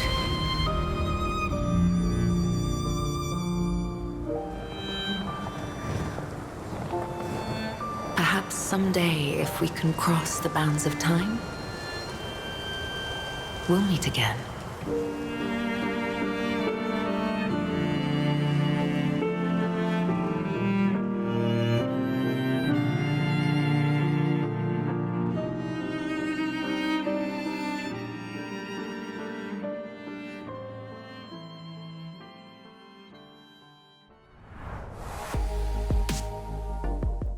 And there you have it, the exciting reveal of Lies of P Overture from the brilliantly talented team at NeoWiz. And that just about wraps us up here at the 2025 IGN Xbox Showcase here on IGN. And it was a blast. Yeah, but wait, if you want even more fun for Xbox fans, stick around, because Unlocked is our weekly Xbox podcast here at IGN, and we've got a whole post-show coming your way with special guest Guy Richards, the head of ID at Xbox. And believe it or not, the ID at Xbox Showcase is just day one of IGN FanFest, and we've got 4 full days of fantastic stuff just for you, starting at 10 a.m. Pacific time tomorrow, continuing each day all week long.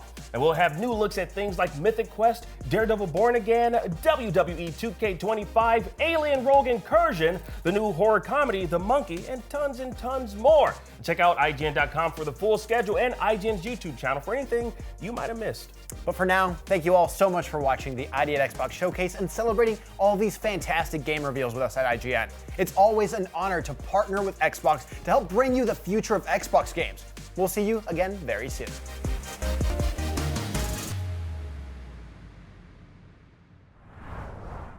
Welcome to Podcast Unlocked. It is IGN's weekly Xbox show. You just watched the latest ID at Xbox Showcase presented by us, IGN, but also, of course, a whole bunch of cool developers and the ID at Xbox team at Microsoft.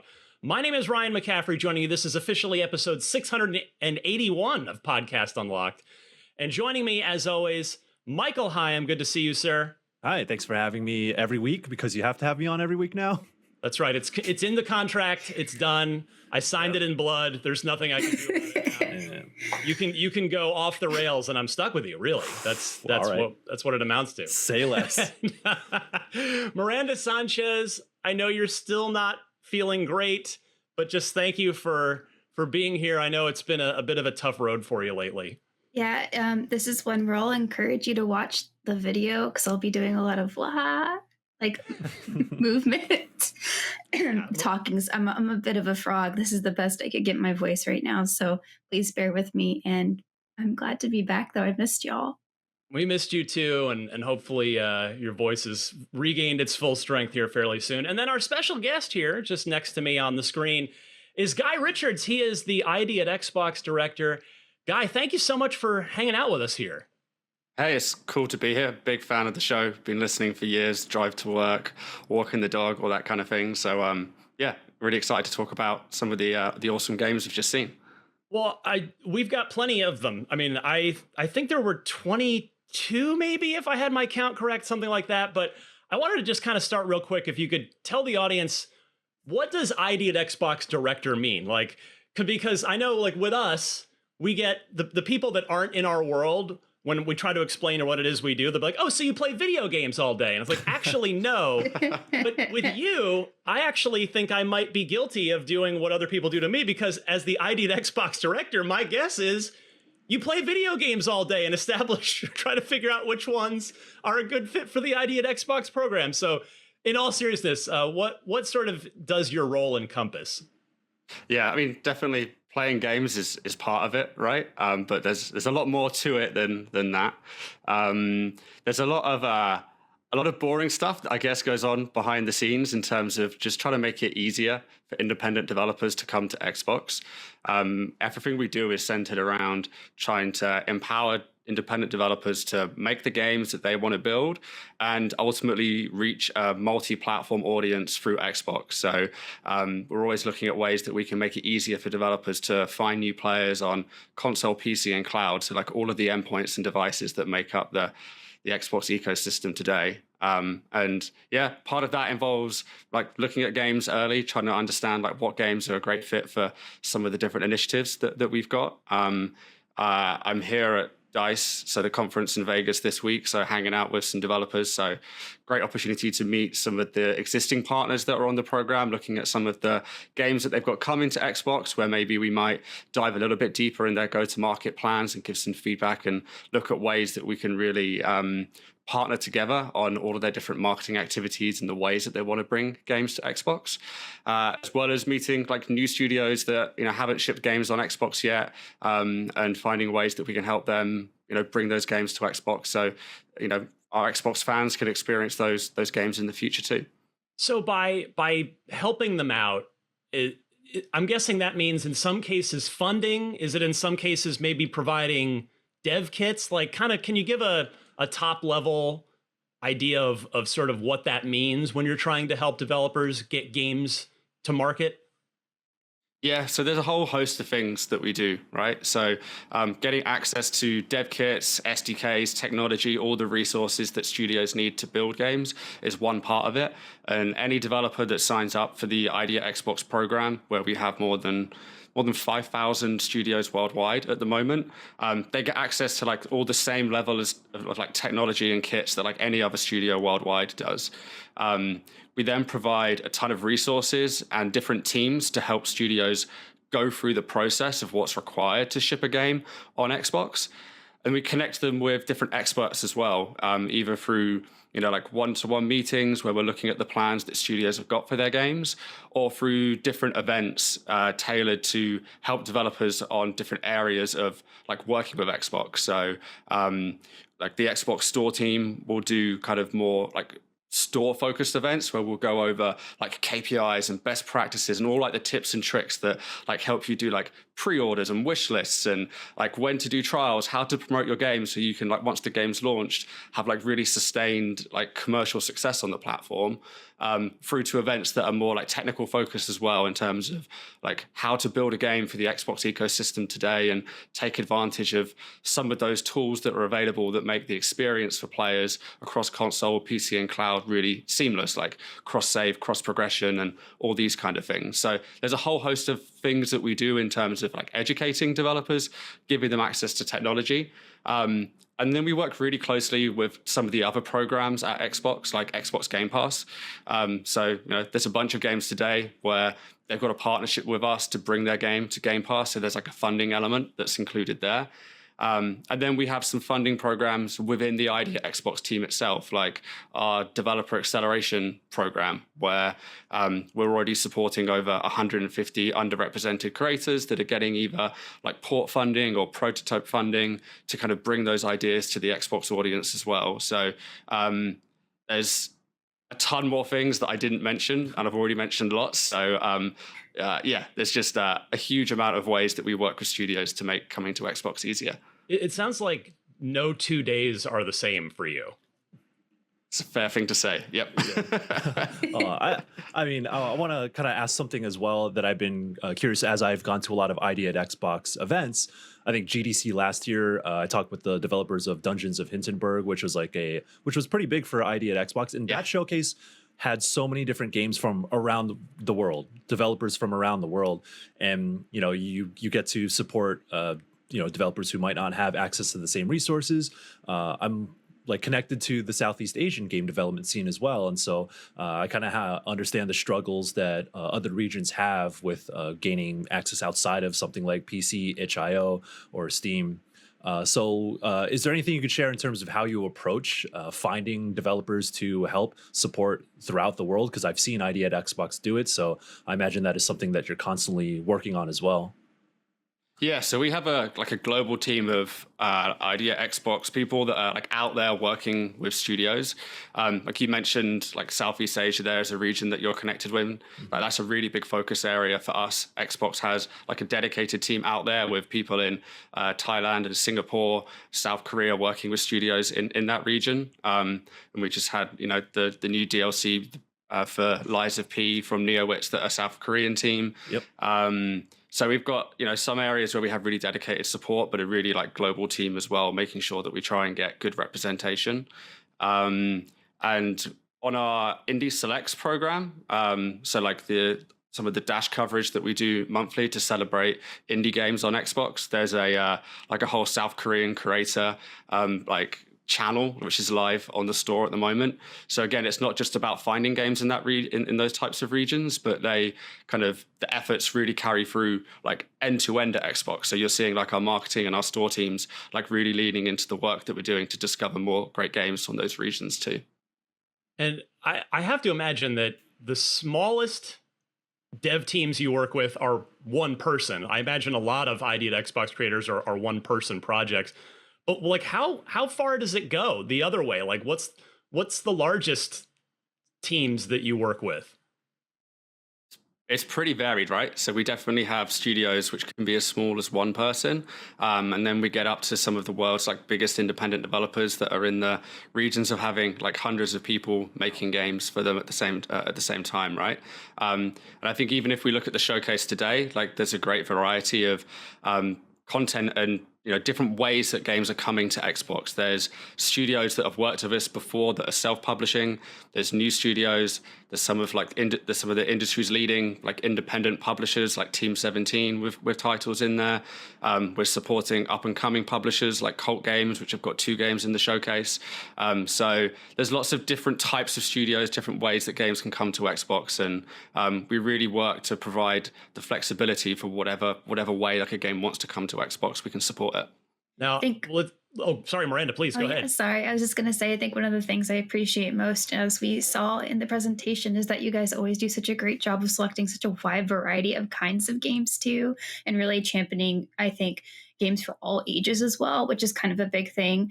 I don't have kids, but I was a kid once, and know like having been a kid, like looking at Xbox, so I was like, oh, that's like the adult machine.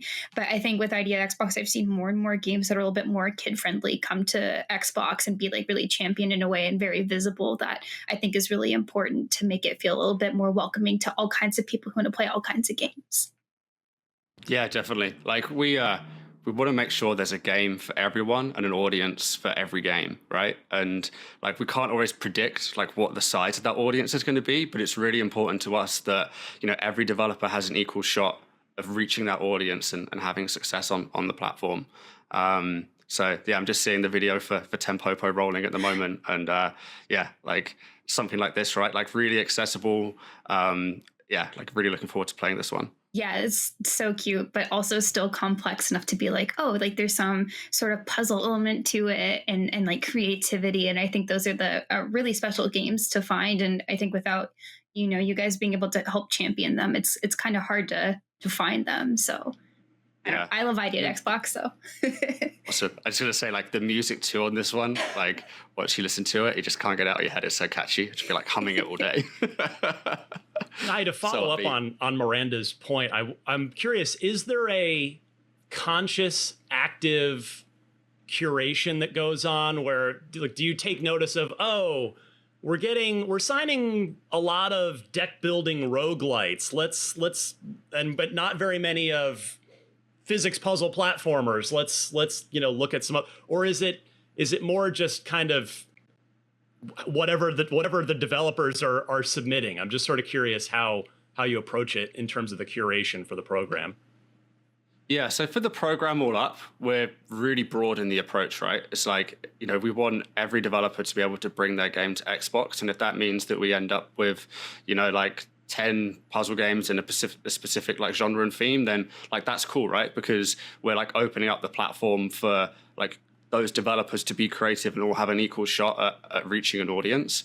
I think when we start to look at some of the initiatives, like, a showcase like this or some of the other showcases that we do throughout the year, or the way that, we work really closely with the Game Pass team to select which content's coming into the subscription service, then I think we start to think about some of those things, right? Like, how many games have we got in a specific genre? Are there some gaps in the portfolio that we want to lean into at any specific moments in time? So, depending on the initiative, depending on like how we're talking to developers, we can think about it in different ways. Well, we've got a ton of games to dive into. I guess we can leave you alone for a little bit. We'll pepper you with questions as we go, but let's talk about these games that we just saw in this showcase. I'm going to selfishly just pull the host card and start with my favorite game of this whole thing, which I knew was going to be my favorite going in. Not that there weren't other cool ones, but it's because I've already played this game. I played it a year ago, did a preview. I sat down knowing nothing about it at GDC last year. It blew me away, did a preview, and that preview totally blew up. So everybody else thought it was super cool, and that's Jump Ship. So can you... Guy, before I want to get some impressions of Jump Ship from Miranda and Michael as well. But first, Guy, can you talk a little bit about working with the team there? You talked about various team sizes. I think they said they're like 10 or 12 people right now. But can you you talk about like meeting them and seeing their game for the first time? Yeah, so it's a 10-person team from Sweden.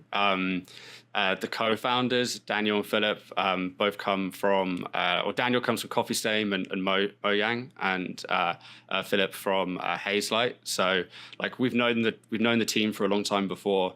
In fact, I've worked with Daniel when I first joined Xbox, helping to bring Deep Rock Galactic to Xbox when he was at Coffee Stain. So we go a long way back. And yeah, like when they first started the studio, they started sending us some gifts of the game whilst it was early in development. And yeah, we just looked awesome. So we wanted to find a way to help them bring the game to Xbox. I think ever since we first tried the game, we realized how ambitious the project was for a team of that size. And I think that you can see that in the video today.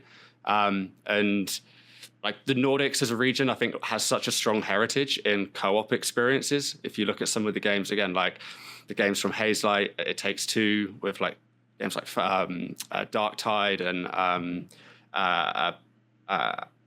Payday, all coming from Swedish developers that really lean into co-op experiences. And I think this is just them taking it's their take on what the region is really, really strong at. It's got Sea of Thieves vibes in it. So yeah, it's one we're super excited about. Michael, what'd you think of this one? I think there's a pretty big appetite for pineapple pizza, Ryan. So you need to watch what you say about it on your notes over here. I'm looking at it. But I also think there's an appetite for this kind of game. I mean, there's, co-op experiences are always welcome around these parts, of course. But I think in the advent of something like Helldivers, I think having a lighthearted experience that is also intense in a way, because that game is not necessarily easy to jump into, or it's easy to jump into, but you really got to be on top of things. And I'm getting some of that impression looking at Jump Ship. And I know that you've played it, Ryan, and kind of likened it to Left 4 Dead in space with a few other elements on top of that. But when I talk to you about it, and when I look at this, it's it seems like it's a very focused game, even though it seems like it has a lot going on. It's, you focus on one core element, and it's that chaotic co-op shooting experience and then you layer things on top. So it looks like something that is going to be really fun and easy to jump into, that is also not too heavy, because big budget games nowadays, they have to layer a lot of things on top, and sometimes there's a big learning curve that comes with that. But I look at Jump Ship and I'm like, oh, I know what that game is about, I know what I'm supposed to do, so just give me it and we'll figure it out. So I think it's nice to see something on this level be included with ID at Xbox. You have the deck builders, you have the isometric action games, you have the Metroidvania style side scrollers too. But then you also get a full-on co-op shooter alongside all of those. So that speaks to the variety, and also the level of production value that you get from different games as well.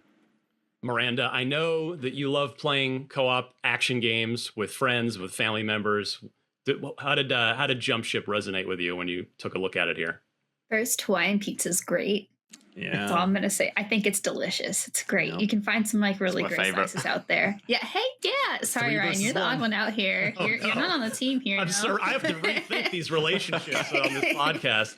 We're gonna make you make the pizza now, or no? We'll make you one of the best pizzas in this. That's what we'll do. But no, as you're saying, I really like playing these sorts of kind of chaos games that are really fun and goofy with my family and a different group of friends. So I was looking at this, and I've been really into content warning with my siblings, and it's also just very frantic, goofy, weird. There's just a lot going on, but this is obviously on a very different scale. And I was like, man, we're gonna play the heck out of this. This is gonna be so much fun. And I think the fact that it's coming out for early access in summer too is just perfect. This is the perfect summer game. Yes. I just want to dive in. We're gonna get the pizza. Everyone's gonna have a pizza, and we're gonna just sit back and have a great time and just laugh at each other. And I think what I've really liked about games like this and how they sort of promote their games versus some other more stressful co-op PvE games is how funny they are, but they're not doing the fake voice chat weirdness. That can sometimes come across a little bit better, and you can tell they're trying to crack jokes, but it lands a little weird. But this one, it's all about just the presence of how they've put together this game, and I think that speaks so loudly. And so I think that's just something I'm really excited for too. Yeah, our producer Ty, I don't know if we want to pull up my preview from last year and roll that as some other. I mean, granted, it's year-old footage, but yeah, just like for those that if it, I mean, I think the trailer does a pretty good job of conveying. But if you hadn't seen my preview from last year, or you're not familiar with this, it really is. It's very much Sea of Thievesy, but then the ground elements when you leave the ship are kind of are pretty Left 4 Dead. You got some FTL in there. So the four of you are, you're piloting, you are manning, you are upgrading, you are repairing your ship as one of you is flying it around, and you just go to different planets and you go and land on surfaces and do different things. You got a quick glimpse in there in the trailer of space combat as well. Like there's just a really easy, natural co-op mechanic to this, which I think is one reason that it resonated with me so well. Guy, when I know you mentioned that when you first started talking to these guys, they're sending you GIFs obviously over email, so you just get a quick little sample. But when they actually sent you a build for the first time and you played this for the first time, had you already signed them at that point, or is that like you play it and then you instantly go, I need to sign these guys right now? Yeah, so we run a playtest with the team. I think sometimes developers send us a build and we can just jump in our own time to check it out. But yeah, with this one, like the team arranged a playtest with us. It was pretty early, right? So it was helpful having them there to guide us through the experience. But yeah, just like we had so much fun with it. The coordination that's involved between like you and all your teammates on this one, I think creates for some really emergent gameplay situations, because you've all got your like different tasks and role and jobs that you need to do, like while you're like flying the ship, and like somebody's like manning the gunner, like all that kind of stuff. So yeah, that was really fun. And what I love about this game too is it's not like a job where you just have to play it every night or you're going to fall behind. Like you can just jump in with your friends anytime you want. What a relief. Have a good time. Yes. Yeah. So, yeah, Miranda, you mentioned great point about summer for the early access on this. That is the perfect time. And quite frankly, that might be the only time that this game has a chance to get noticed this year with how busy it is. But yeah, so I highly recommend people sign up for that closed beta, which was mentioned at the end of the new trailer in this showcase. The URL was there. It was jumpshipgame.com. So do take a look at that. Michael Hyam, which game from this showcase we just watched should we jump to next? Ooh, maybe it's not the one that will. Well, actually, I think this one will jump out visually. Is Blueprints. Blueprints, as in like royalty, but you're messing around with a house and messing around with layouts. It's like a puzzle game. Blueprints has really caught my eye. I think I've heard of it beforehand, but I think this was the most that we saw of it. This game looks pretty sick. I mean, you have the notes that it has like a Telltale style like art design to it, but something like this where you like really manipulate a 3D space and you choose like all these different rooms, you go through them. And so there's a lot of like puzzle elements to this. And then just going around this creepy house, solving these mind-bending puzzles and how the rooms change from one to another. Like this is an example of, I think, the variety that you get and the creativity that you get from games that are more focused on a smaller scale that ID at Xbox showcases. So yeah, is there anything more that you could tell us about Blueprints and like the journey in showcasing it here? And is there anything behind the scenes that we might not get from the trailer that we should know? It's coming soon for April 10th as well. So yeah, I just kind of want to know a little bit more about what I'd be getting into with this one. Yeah, I mean, you did a great job at explaining the game there. I think one of the really unique things here is about like how you can manipulate the house and all the rooms in the house change, creating for different journeys through the game. The publisher Raw Fury is a partner of Xbox that we've been working very closely with since they first like set themselves up as a publisher. Must have been about over 10 years ago now. We worked really closely on some of their first games, like Kingdom 2 Crowns coming to Xbox as well. And yeah, Blueprints looks awesome. I think some of the demos have been really popular. It's got like a lot of anticipation from fans already across the industry.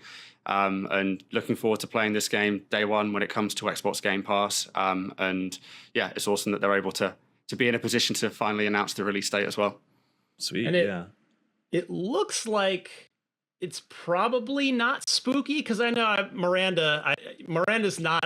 If it's spooky, she's out, I think. No, it depends on the spooky. If it's like violent spooky, maybe that's fine. Maybe if it's like these guys are creepy, but they're my best friends, like that's fine. But if it's like jump scare, no. But this is great. Gothic, puzzly, beautifully moody. That's what I want. Yeah. How much of this have you played so far? I've played a demo build. Probably played about 20, 30 minutes of it myself personally, but I know people in the team have played a ton of it already. Yeah, I would say this is more like a bit like spooky and mysterious versus like jump scare and that kind of stuff. So should be good for you, Miranda. Excellent. Miranda, which game should we jump to next? What do we want to talk about next from the showcase? It's really hard. I have I take a lot of, someone said, oh, you just look at your phone. I'm like, no, I'm looking at my notes. I have written notes by hand for every episode. Anyway, I would say the next one would be Tanuki Pond Summer. Oh, so cute. I love it. There's so many I loved in this, and I was like, that one. Jumped out at you, Miranda. Not to make you talk too much here. Yeah, but. sorry, I needed a little break there. But obviously the animation, this is just gorgeous, and of course, like the animation special scenes are a little bit different from the gameplay, which also just reminds me of Katamari, like just like the vibes and the look of this town.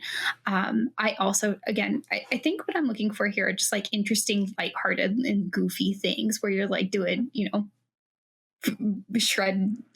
It's so funny. You're just doing crazy tricks trying to deliver stuff as a little Tanuki, and it's also featured in this trailer like some like little mini games you're gonna play. As we see right now, if you're watching, you do some like baseball, and then you're also gonna, that could also just be a quick thing. But then there's some funny sumo stuff going on. Like I love like a good mini game embedded into like a larger adventure, and this kind of reminded me a little bit of Little Kitty Big City in a way, of how like there's something you have to do, but there's just so much to explore, and even then it's like a really like a bite-sized experience in that exploration, so you still feel like you have that freedom to find weird and cool things and little mysteries, but not be overwhelmed because it's not massive. And I think that's something I want. So even though it's like a late 2025, which is going to be, we don't have a lot of like definitive dates, but knowing that it's going to be a pretty busy end of the year, this is one that I've put a pin in. I'm like, I'm going to find you. I'm going to find you in that wave of massive games coming out, because this is what I want to play.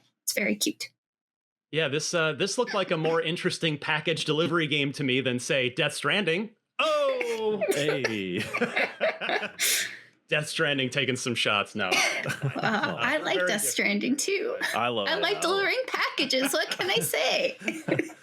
This is absolutely adorable, and yeah, it's clearly like a no stress game too, which I think is just nice when you're playing a bunch of deep RPGs and dramas. Like right now, I'm in the middle of Avowed, which we're going to talk about, or we talked about on last episode. So yeah, this would be a nice palate cleanser. Like look how fun and adorable this game is.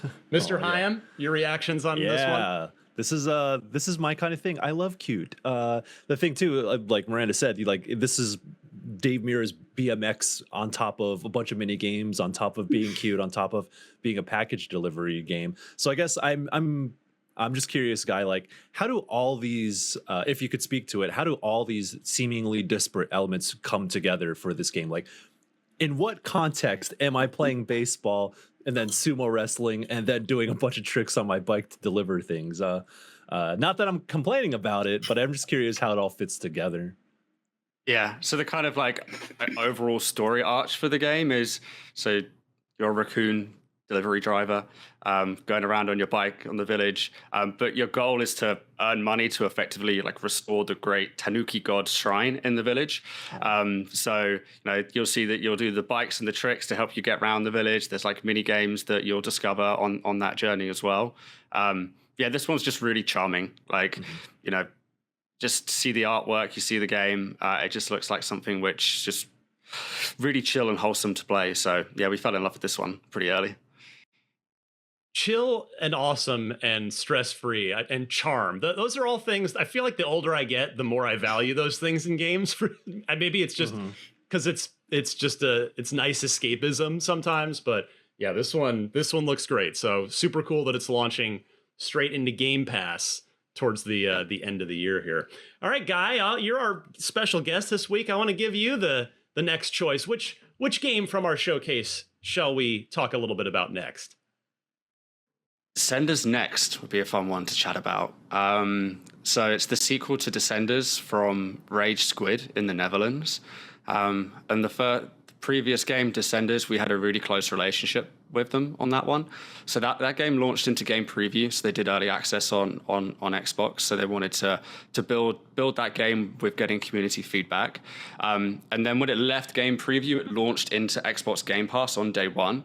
And it was actually the first time we had done that at Xbox with one of our partners. So that was like a pretty big thing. Like we worked closely with Mike Rose and the team, the publishing team at No More Robots to talk about how that could work and see if they were interested in it. And like they were really, really keen to do it.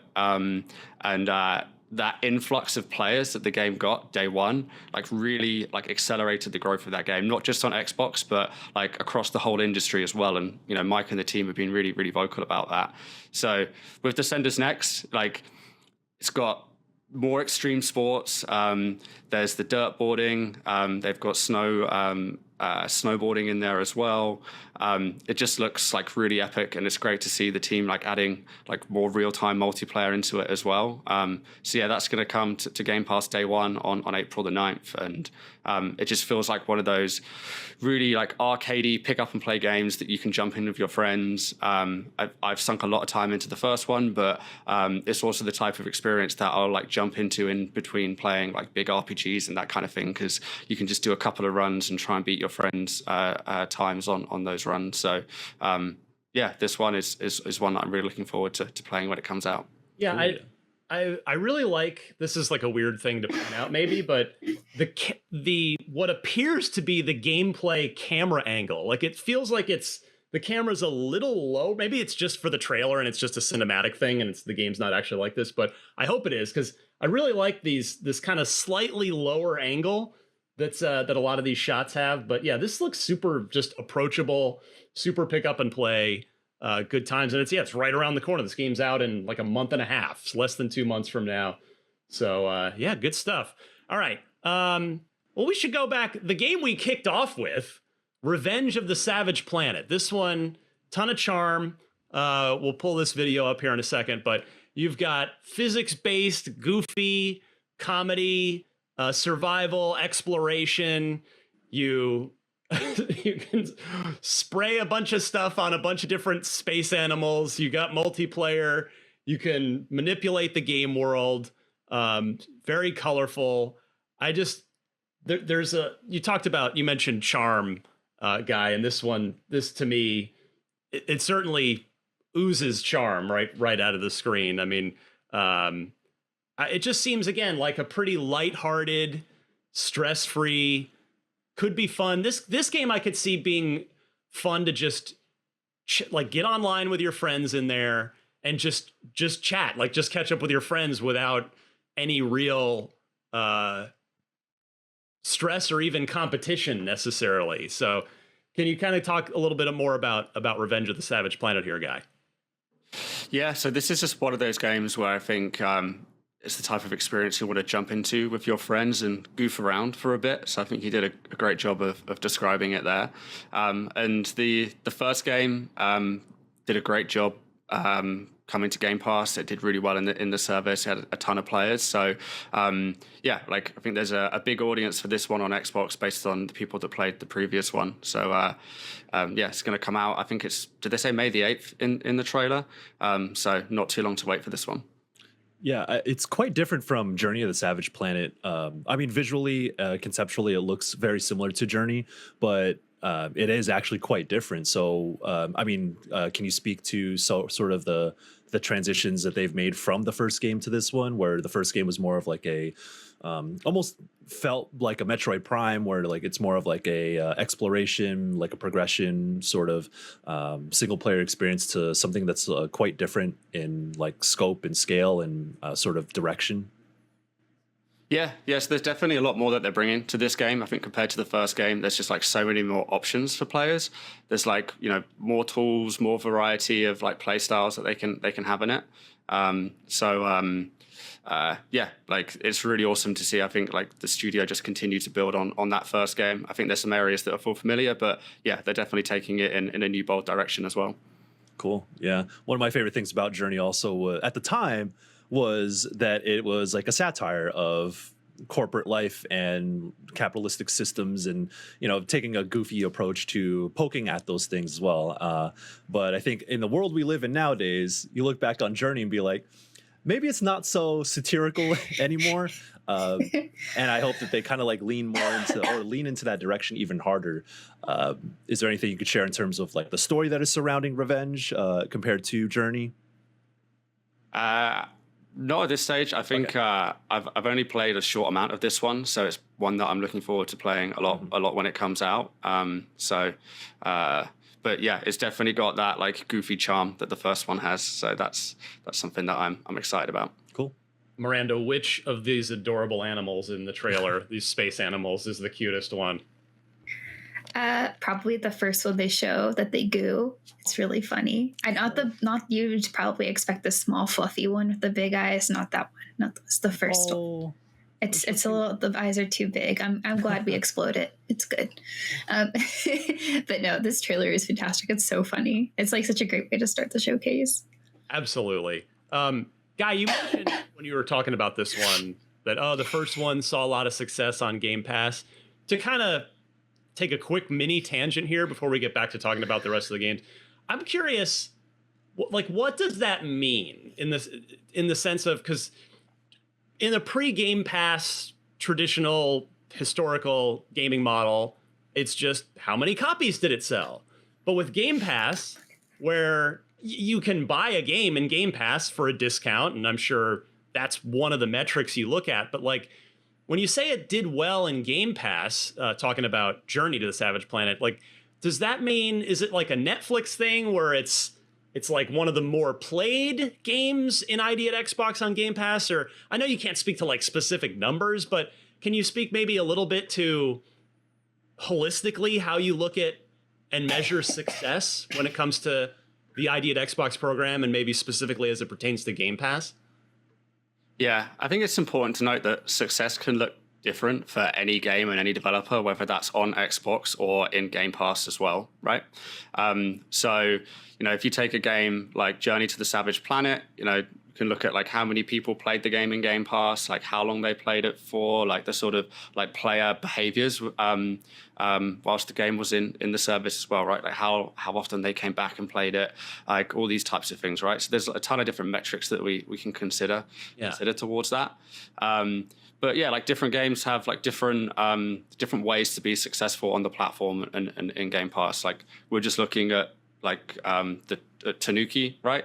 Yeah. I think it's awesome that people can like jump into that game. It acts like a palate cleanser. I think that, you know, having that game in the service alongside like Xbox's first party titles as well, right? There's like a ton of different roles that content can have in providing the depth and breadth of experiences that makes for like a really awesome like quality catalog of content.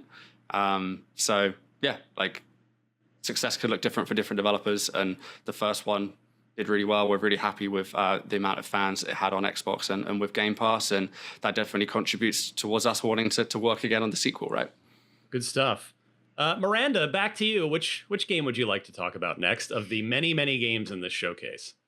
Outbound, which is obviously such a me game. Speaking of other like kind of comfortable, fun games, palate cleansers.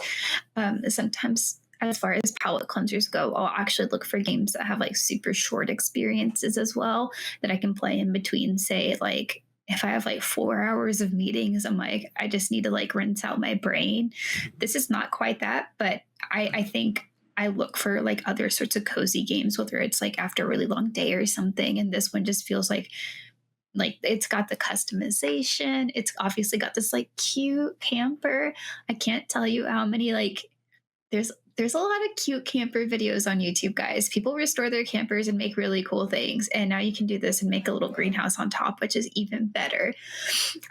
So this was just immensely my vibe. I was like, yeah, this is a Miranda game through and through.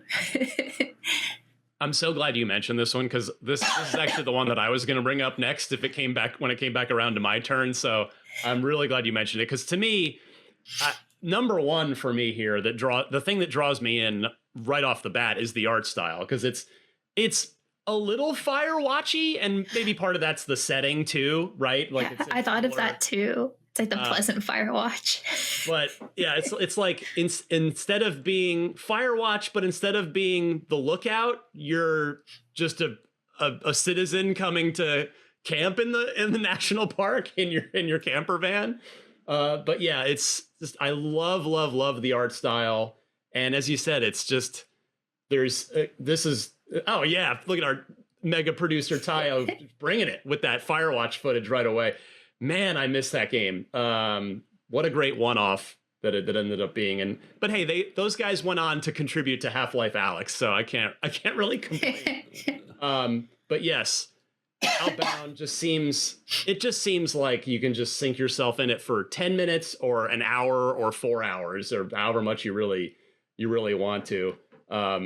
Michael Hyam, you gonna lose yourself in this one from time to time? Maybe. I mean, I tend to be in the mood to attack and dethrone God in my RPGs, but I do like to take my breaks and have games where I'm not trying to be as powerful as a god. But which is going to tie to another game I want to talk about. But there is something nice about having something like I really liked Unpacking, which I was surprised by. Like I saw it, and I'm like, I don't know if that's for me. I'm gonna give it a shot. And then, a couple hours later, I'm like, oh, this is actually starting to like be a very tranquil experience.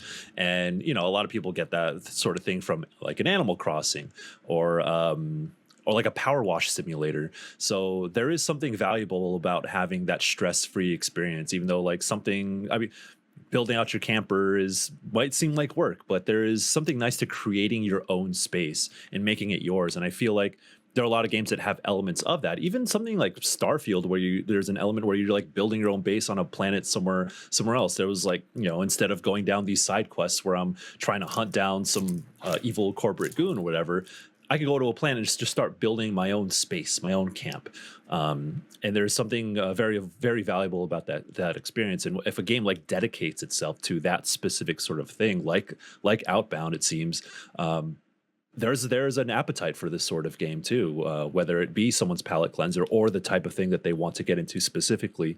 So it's always nice to see more and more games like this, because with each one, none of these games are one-to-one copying each other, right? Developers don't do that, but they do take inspiration, and on top of that, they do their own unique thing on top of that. So that's how you get innovation in mechanics, and like they might be similar in taste and in look, but I think through that you get a lot more interesting mechanics. Or they're trying to mix things up with building, with crafting, planting your own like vegetables and stuff, and like I don't know if there's like a survival element to it, but there's always iteration, there's always innovation on top of what we've already had. So the more and more games I see like this, I think that the more variety that you'll get, and you'll see the genre being pushed forward as well. I'm very happy and proud to say that IGN exclusively revealed this game about a year ago, and everybody took to it right away. It did almost 500,000 views for the announcement trailer on our channel, which for a game, an independent game that no one's ever heard of before, that's pretty darn impressive. So, Guy, when you first get wind of this, like, I don't know if you sought them out or they sought you out, or you'd seen something online and reached out, like, how important is that sort of first like that first impression, both for you and then trying to think about it as when the game actually comes out? Yeah. Yeah, so we've been chatting to the team for quite a time on this one. And I think this is the first time we've like actively been able to talk about the game coming to Xbox, which is really exciting. And like we have these conversations like all the time with independent developers about, hey, when's the best time and best way to like release and announce your game?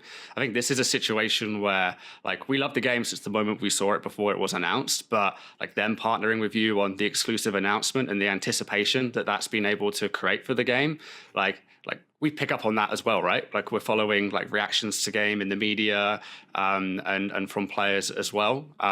So yeah, like it's definitely something that we keep an eye on. I'm really looking forward to this one. Like I play a ton of survival games, so like Valheim and Ark Survival are like some of my favorite games of like all time for sinking hours into. And whilst this game doesn't have like the survival elements, it's got that like open world exploration and the crafting piece. So it's almost like the like go in, like design, craft, build your camper van. It's like the kind of like most relaxing parts of those games without the stress. So yeah, this one I think is one I'll definitely be playing a lot of. Michael, throw a game out.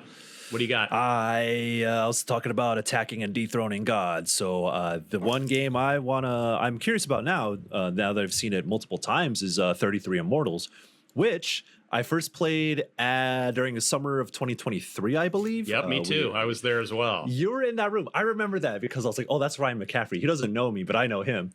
We played that game together. We did. Unknowingly, I guess. And Destin was there as well. Oh, yeah. Because we went through like that theater, and then they took us in a back room. We went through a hallway, and there's like, boom, here's 33 Immortals. Or then there's like other games on top of that. But I remember playing it in its early build because I think like Hades was still like very much in the conversation about like action games, roguelikes. But this, 33 Immortals is like so heavily emphasizes co-op. And that was a really fun twist on something that felt familiar at the time. But that was 2 years ago. So I just kind of want to get an idea of the progress that team has made and some of the things they were able to really hone in on in the time since we last played this game. Guy, can you speak to that at all?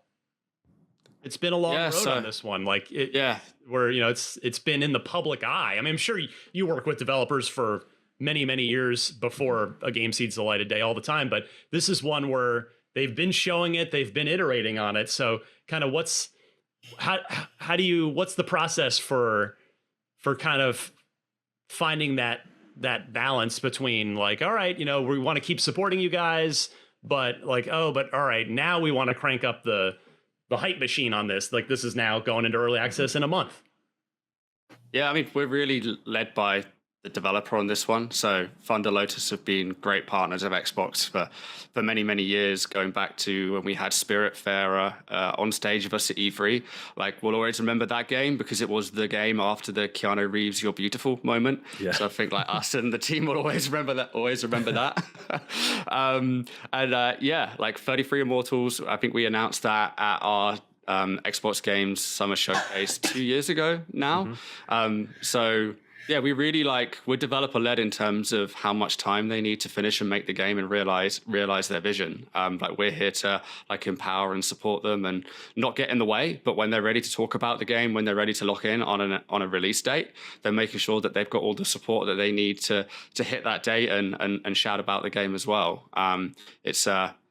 This was just really ambitious, right? Going from single player experiences in the past up into like 33 player co-op, like that's ambitious. And, I'm sure that it takes a little bit of time to make sure you get that right. I will say, and Michael, I'm sure you'd agree, even the 2 years ago, the 2-year-old build was super fun. Like this game, there is definitely something here. And just my first reaction, I think the first thing I wrote down in my notes as I was watching this trailer for the first time is it's you can see it right on the screen. Like it looks way more done than not that it looked raw or unfinished 2 years ago, but it's just, you can tell it's been polished up a lot. We saw a really specific slice of it at the time. And for me, I'm like, oh, okay, like it feels like feature complete. But from this trailer, it's like, oh, there's so much more than those like wherever we were, like in the depths of hell or whatever, that specific environment that we played through for the demo build. It's like, oh, there's so much more on top of that. And so it's like, oh, okay, yeah, we're seeing a lot of the similar stuff that we played in that early build, but on a bigger scale, seeing 33 player co-op. I think we only had about like 6 or 7 people, which is still pretty wild for a co-op game. Usually think of like 4 players max, right? So yeah, it feels like that, oh, okay, this is the full extension of the idea of the game starting to come together in full scale. And so like, and it being early access too, I think there's just like a lot of benefit for this style of game. There's a lot of benefit in going into early access. I mean, I mentioned Hades, of course, and that game was built off the back of continually iterating through an early access program. And something like Game Pass, it feels like it gives them the room to kind of, you know, based on community feedback, based on extra ideas that they weren't able to put in the early access build, you know, games like this have a lot of room to evolve, even when the core idea is already strong. And Guy, I would have to imagine that this one's going into Game Pass, and that it not only, you know, I'm sure it'll make business sense sometimes. Maybe sometimes it doesn't make business sense for one side or the other to go Game Pass. But with this one, it probably makes a lot of sense for the game, like completely independent of the business side of things, because it's 33 players. So by going into Game Pass, you're really making it very easy for anyone to jump in and have that larger pool of players to link up with when you get online. Yeah, we make sure every developer feels happy about coming to Game Pass and what that looks like for them. And I think this is an example of a game where it makes a ton of sense to have an injection of that Game Pass community where we have 34 million subscribers, and however many of them want to go in and play the game day one. I think it's going to be like really beneficial for a game that's got 33 player co-op. Like you don't see too many of those. So. Well, as we're running out of time here, the last game that I want to talk about is probably the most Ryan game in the showcase, which is Herdling. Herdling for me, and I see Miranda's like, "Yep, that's you." You've got a beautiful art style, you've got no dialogue, you've got emotion conveyed through a nonverbal story, you've got puzzles, you've got animals to adore. This just looks exactly like my kind of jam. It's probably 4 to 6 hours long. It's just like, it's going to tell some beautiful story, I'm sure. Guy, can you talk about finding this one and linking up with the developers here, and if you've had a chance to, I don't know if you've had a chance to play this one yet, or what you've seen of it beyond this trailer, if you can kind of talk about your thoughts on this one. Yeah, I've not had a chance to play this one yet, but I've seen a bunch of like videos and materials like internally on it. Just feels really unique, right? Like going on that like epic adventure whilst you're herding these creatures that I haven't quite worked out what they are yet, but they look pretty cool, and I want to learn more about them. So yeah, they've announced the release date for this one, that it's coming to Xbox. I think we've got a wish list available for it on the store as well, so people should definitely go and check that if they're interested in the game to make sure they continue to learn more about it. Miranda, you must have a comment on this adorable game. They're so cute. I can't get over it. And then they already teased in the trailer that stuff is gonna happen to them, and I'm like, oh, just protect them. Oh, you're saving them from the grimy city life and realizing that you deserve to be out in nature, free from screens and electronics, which is a good message, I think. Yeah, get outside, kids. Yes. Yeah, it's cute. I really like it. There were too many good games in this showcase. I hope everybody enjoyed it. We have come to the end here of Podcast Unlocked. Episode 681, Guy Richards, director at ID at Xbox. Thank you so much for taking the time to join us and put this showcase together with us. Love that all these games just keep coming. As Miranda said, all these very diverse just games. There's games for everybody in here. And we at IGN are really proud and grateful to be able to show off 20-something of them here over the course of that showcase. So, Guy, thank you. Miranda, Michael, and our awesome producer, Tayo. This was Podcast Unlocked, episode 681, and we'll see you back here next week.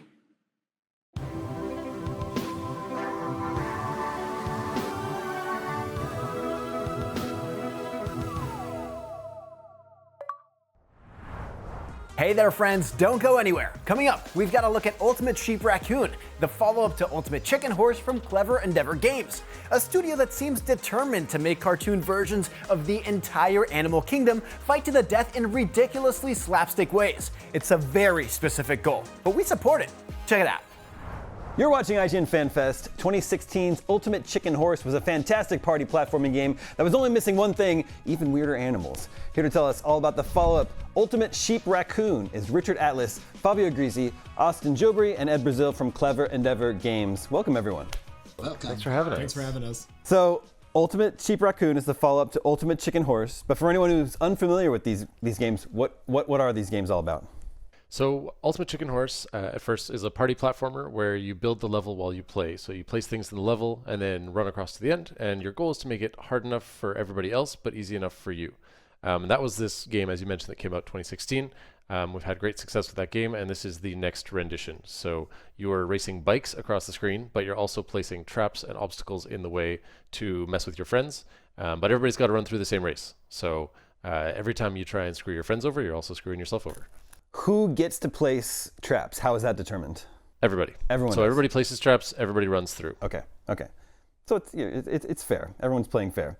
Do you have to have played Ultimate Chicken Horse to understand what's going on in Ultimate Sheep Raccoon? No, definitely not. It feels different. In one of them, you're running around, you're sprinting, you're wall jumping. That's Ultimate Chicken Horse. In this one, you're racing your bike, you're angling yourself back and forwards, you're going off ramps, you're doing backflips. It's a different kind of style, even though the core of placing a thing and then running through the level is the same kind of loop. So when you launched Ultimate Chicken Horse 8 years ago, did you ever fathom it would take off as much as it did? We never thought or knew that it was going to take off like it did. At each step of the way, we were kind of showing the game to small groups and getting good feedback, and then showing the game to slightly larger groups and getting more feedback. And at each step of the way, we were kind of like, well, if this works, we'll keep working on it. And I think that was really key to actually making the game as good as it was. So by the time it came out, it had gone through all of that vetting process. We weren't just like, oh, we're going to build a thing for a year and a half and then launch it, and it's going to be great, So in Ultimate Sheep Raccoon, I think there are both power-ups and traps available. What are some examples of some fun tools that we have available to us? Yeah, so new from the previous game are power-ups. So those allow you to kind of build up your arsenal of abilities other people don't have. You can do things like slow down your opponents with like honey that you can throw on the floor, or there's things like passive boosts to your speed or to jumping, or active things like an actual like soda pop can that launches you forward and can give you a boost out of a bad situation. For traps and hazards, it's a lot of similar things from last time, like things like just a spiky ball that's just in the wrong place at the wrong time, or other things that are new to the game, like zones for going faster or for jumping over obstacles and stuff. So this time around, Chicken and Horse are joined by Sheep and Raccoon. Do these characters play differently from each other, or are they cosmetic skins? So to make sure that it stays fair for everybody, we make sure that all the characters play the same, even though they look different. And while Chicken and Horse got the main title for the first game, we wanted to give characters 3 and 4 the limelight for this one. So that's why this one's Sheep Raccoon. The game's going to be cross-platform, is that correct? Yes, that is the plan. Yeah, we're still pretty early in development, as you'll see with the gameplay footage. But the plan is to have it cross-platform across all consoles, PC, etc. All right, well, talking about animals beating each other up is fun, but actually making it happen ourselves sounds even better. So here to do just that are my IGN friends, Jobert, Luis, and Nick. Let's play some Ultimate Sheep Raccoon.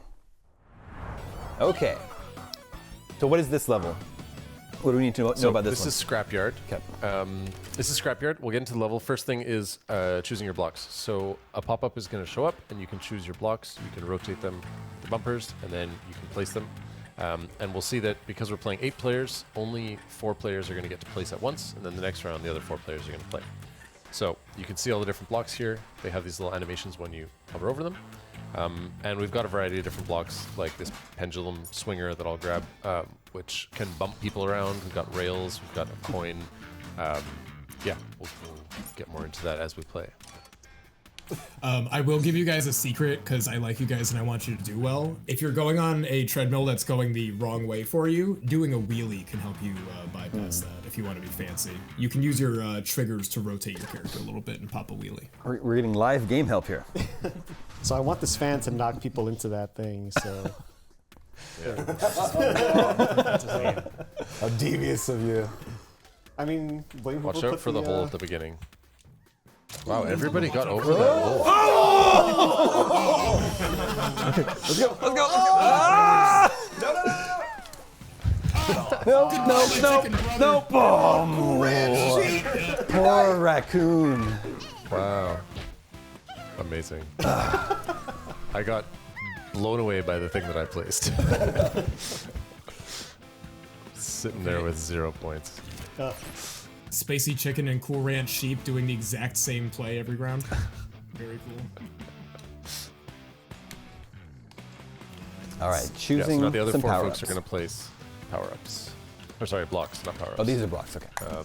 Yeah, it's still blocks, and every few rounds there are power-ups that we'll explain when we get there. And Sheep, that coin you have, if you touch that coin during the game and make it to the end with that coin, then you get extra points for that as well. Okay, got it. I'll give people a chance. I'll put it right here. Give people hope. That's how the game starts. Until you start losing. Then you gotta start hiding the That's coins. very helpful. I will save one That's very person helpful. myself. That's very nice. And it'll be me. Only the first person to touch it. Okay. Oh no! Don't hit me with that! Come on, horse! Oh, bye! Okay, here we go. Oh no! How do you wheelie? And I died. Oh, damn it. Yes! Okay. I was off screen too long. Not dead. Oh, yes. Wait, who got the coin? I didn't even get Coin the victory. Oh no! So close. Throw me a line! Look at that. Wow. Coin and the trick. Dang! And the first place. Big jump. I gotta do some more tricks. How do you even do tricks? I think when you jump in the air, you press. Okay. Yeah, LB, RB. Okay. You can like LB, spin RB. around. And Okay. So now we'll get to pick between some power-ups. There's passive and active power-ups. When you hover them, they'll let you know if there's a Y or B button you have to hit. If not, then it's just gonna happen passively. Power-ups last for the rest of the game, and they reset each round, and you can stack them. So if you take something like Super Speed or Boost, if you take it more than once, like in a following power-up round, you'll have 2 boosts, or you'll have super speed, for example. And you can do tricks with the X button if you're on a Xbox controller, whatever the left face button is, if you're in the air. Oh, man. Wait for me. Right. Oh, finally, I'm gonna actually make it across. No! Oh, yeah! Oh my goodness, no! Yes! Oh. Wow. I spoke too soon. Oh, jeez. I decided to do a trick at the very end. That was my demise. I haven't even crossed the finish line like once yet. Oh, jeez. Oh no. Just gotta believe in you. I know. Of course. I You gotta dial in. You just need a first place with a coin, with a. Here, this coin's for horse. Horse is at the bottom of the scoreboard. Like, I remember when it was my game. This would never happen to me in Ultimate Chicken Horse. Better placement. Oh, whoa. Oh! Where am I? Okay. Am I Okay. alive? Survived. Okay. What just happened? Why did I Definitively roll? did not survive. No! Oh no, you fell. You're alive. You're alive. You're alive. Wheelie, wheelie. Yeah. No. Why can't I? Okay, here we go. Here we go. There you go. It's got the umbrella. Ooh, I'm it's moving up. Becoming a tight race here. Oh, Look at creeping. that. Yep. Money Horse Spicy Chicken's coming for you. Tied. Cool Ranch Sheep. On the way up. How can I actually help people? Let's take it. I guess I can't help. How can I actually help is not a thing you hear very much Give me no choice. in this game. What's the worst block right now? What can I get rid of? Right there. I think him. I think he's the worst block. Can you get rid of something that was just placed in this round? That's someone just so placed. right now you can because it's early, but that's actually a planned feature to stop that. Okay, wait. All right, All right, first place. Let's go. I am dead. Back on screen. Let me back on screen. Hey, cool red sheep. Wait, chill. Knocked off. What? Come on, chicken. What the heck? Come on, chicken. Let's go. Yeah. Trick finish. Wow. I like the music. Okay, it's still. Oh, did my little flip not count as a trick? All right, cheap team, let's go. You might You have to might not have land like it. finished it in time. Yeah. Okay. Try to pull one off at the very end. I think you got to do the double boost. I'm doing the same thing. I've been wasting my boost by using it right at the start and then ending up way behind everybody. Okay, here we go. I wasted my boost by forgetting. Oh my god, I am so fast. I cannot see myself. Hey, okay, slow down for a second, everybody. Let's just take a second. Let's chill out. Alright, I'm cool. Now you guys can go fast again. Thanks. Yes. What? I boosted it right at the end. I think it might have gotten me there first. Let's see it. Yeah, look at that. Wow. All right, come on, chicken. Things are Let's go. changing. Oh my god, I dipped so far down now. Alright, no more of that, Rich. Oh, we'll see about that. Now I got double boost. Now I'm gonna get a coin that I'm gonna place somewhere that you're not gonna see where it is. Where we go? You don't have to destroy something if you don't want to either. You could just go into the air, but. Yeah, you can just blow it up. Oh no, that was such a mistake. Oh no. Yes, yeah. No!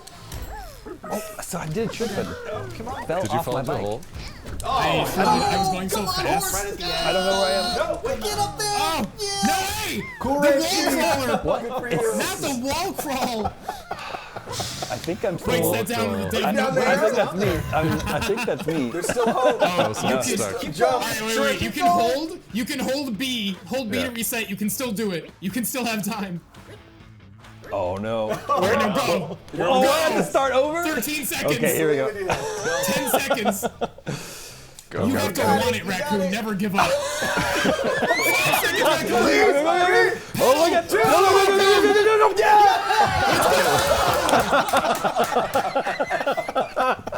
Oh my god. But I'm in last place. Get F. Come on. Yeah, I think like wall crawling should give me like 9,000 points. Imagine it shows you the text on the side. Wall crawler. Oh man. That was Haha, excellent. no, I'm gonna remove that. Yeah. We can pretend it's not a bug. At this point in development, there's a lot of coin out bugs here that for the become first person features. wins? Yeah. You know? There you go. Oh wow, that's very generous of you. There you go. That's for me. Wow. Oh, So nobody take it. It's just Oh, yeah. whoever gets my there coin. first. Alright guys, I'm not messing around this time. Good luck. No, me neither. Can everyone slow down for a Oh, second? I should have done that! Oh, Rich, you're so much smarter! I said, Oh, thank you very okay, much. so I like the umbrella. You can just kind of sail through the level. Stop touching that! There we go. 2 rounds remaining. Is that it, or is there really 2 I rounds remaining? think that might be it. Oh no no. No, we I got- think we got some time. place. Did Cool Rat Sheep do something? Nope, I'm cool. Yes. Ooh, money horse. Oh, no! Money Horse got a coin and instantly went to first place. It's like his passive ability. That's not.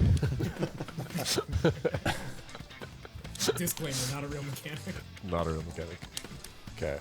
I'm going What's the power up jetpack. that's gonna win me the video game right now? Super jump. If you can control the jetpack, it's very powerful. But It's arguably too powerful if you're an expert pilot. Oh no! Oh, bad start. please. Uh-oh. I screwed myself. Guys, wait. Oh no. Who was that just won? Regular Sheep? It might be okay. No, not over it. money horse. Yes. Oh. Okay, but that was not a high place finish at least. Who's Raccoon? So Yeah, I don't. I'm Raccoon. Oh, did you just like Mary Poppins your way? Yeah. Like- Let's see if that. Yeah. Oh my god. Oh, jeez. I had Real a trick sheep? to it. Real Sheep. real sheep with the win. Cool Ranch isn't real. Cool Oh no, Ranch this is the final round. imagination. Oh man. Okay. Okay, listen, this is it, lads. There's a lot of people who could win. There's like 4 people who cannot win. The rest of us have a real good chance. But those people are just going to try to sabotage everything. And I think I might be one of those people. No, Money Horse, wait. Money Horse, be cool. Be cool. No, be cool, Money Horse. Let's see, how can I do more damage here? Yeah, right after that speed thing would kill like 4 people, I think. Oh, God. The right 4 people, though? Or the wrong 4 people? That's kind of the question. Not me. I'm going above, so it's the right 4 people.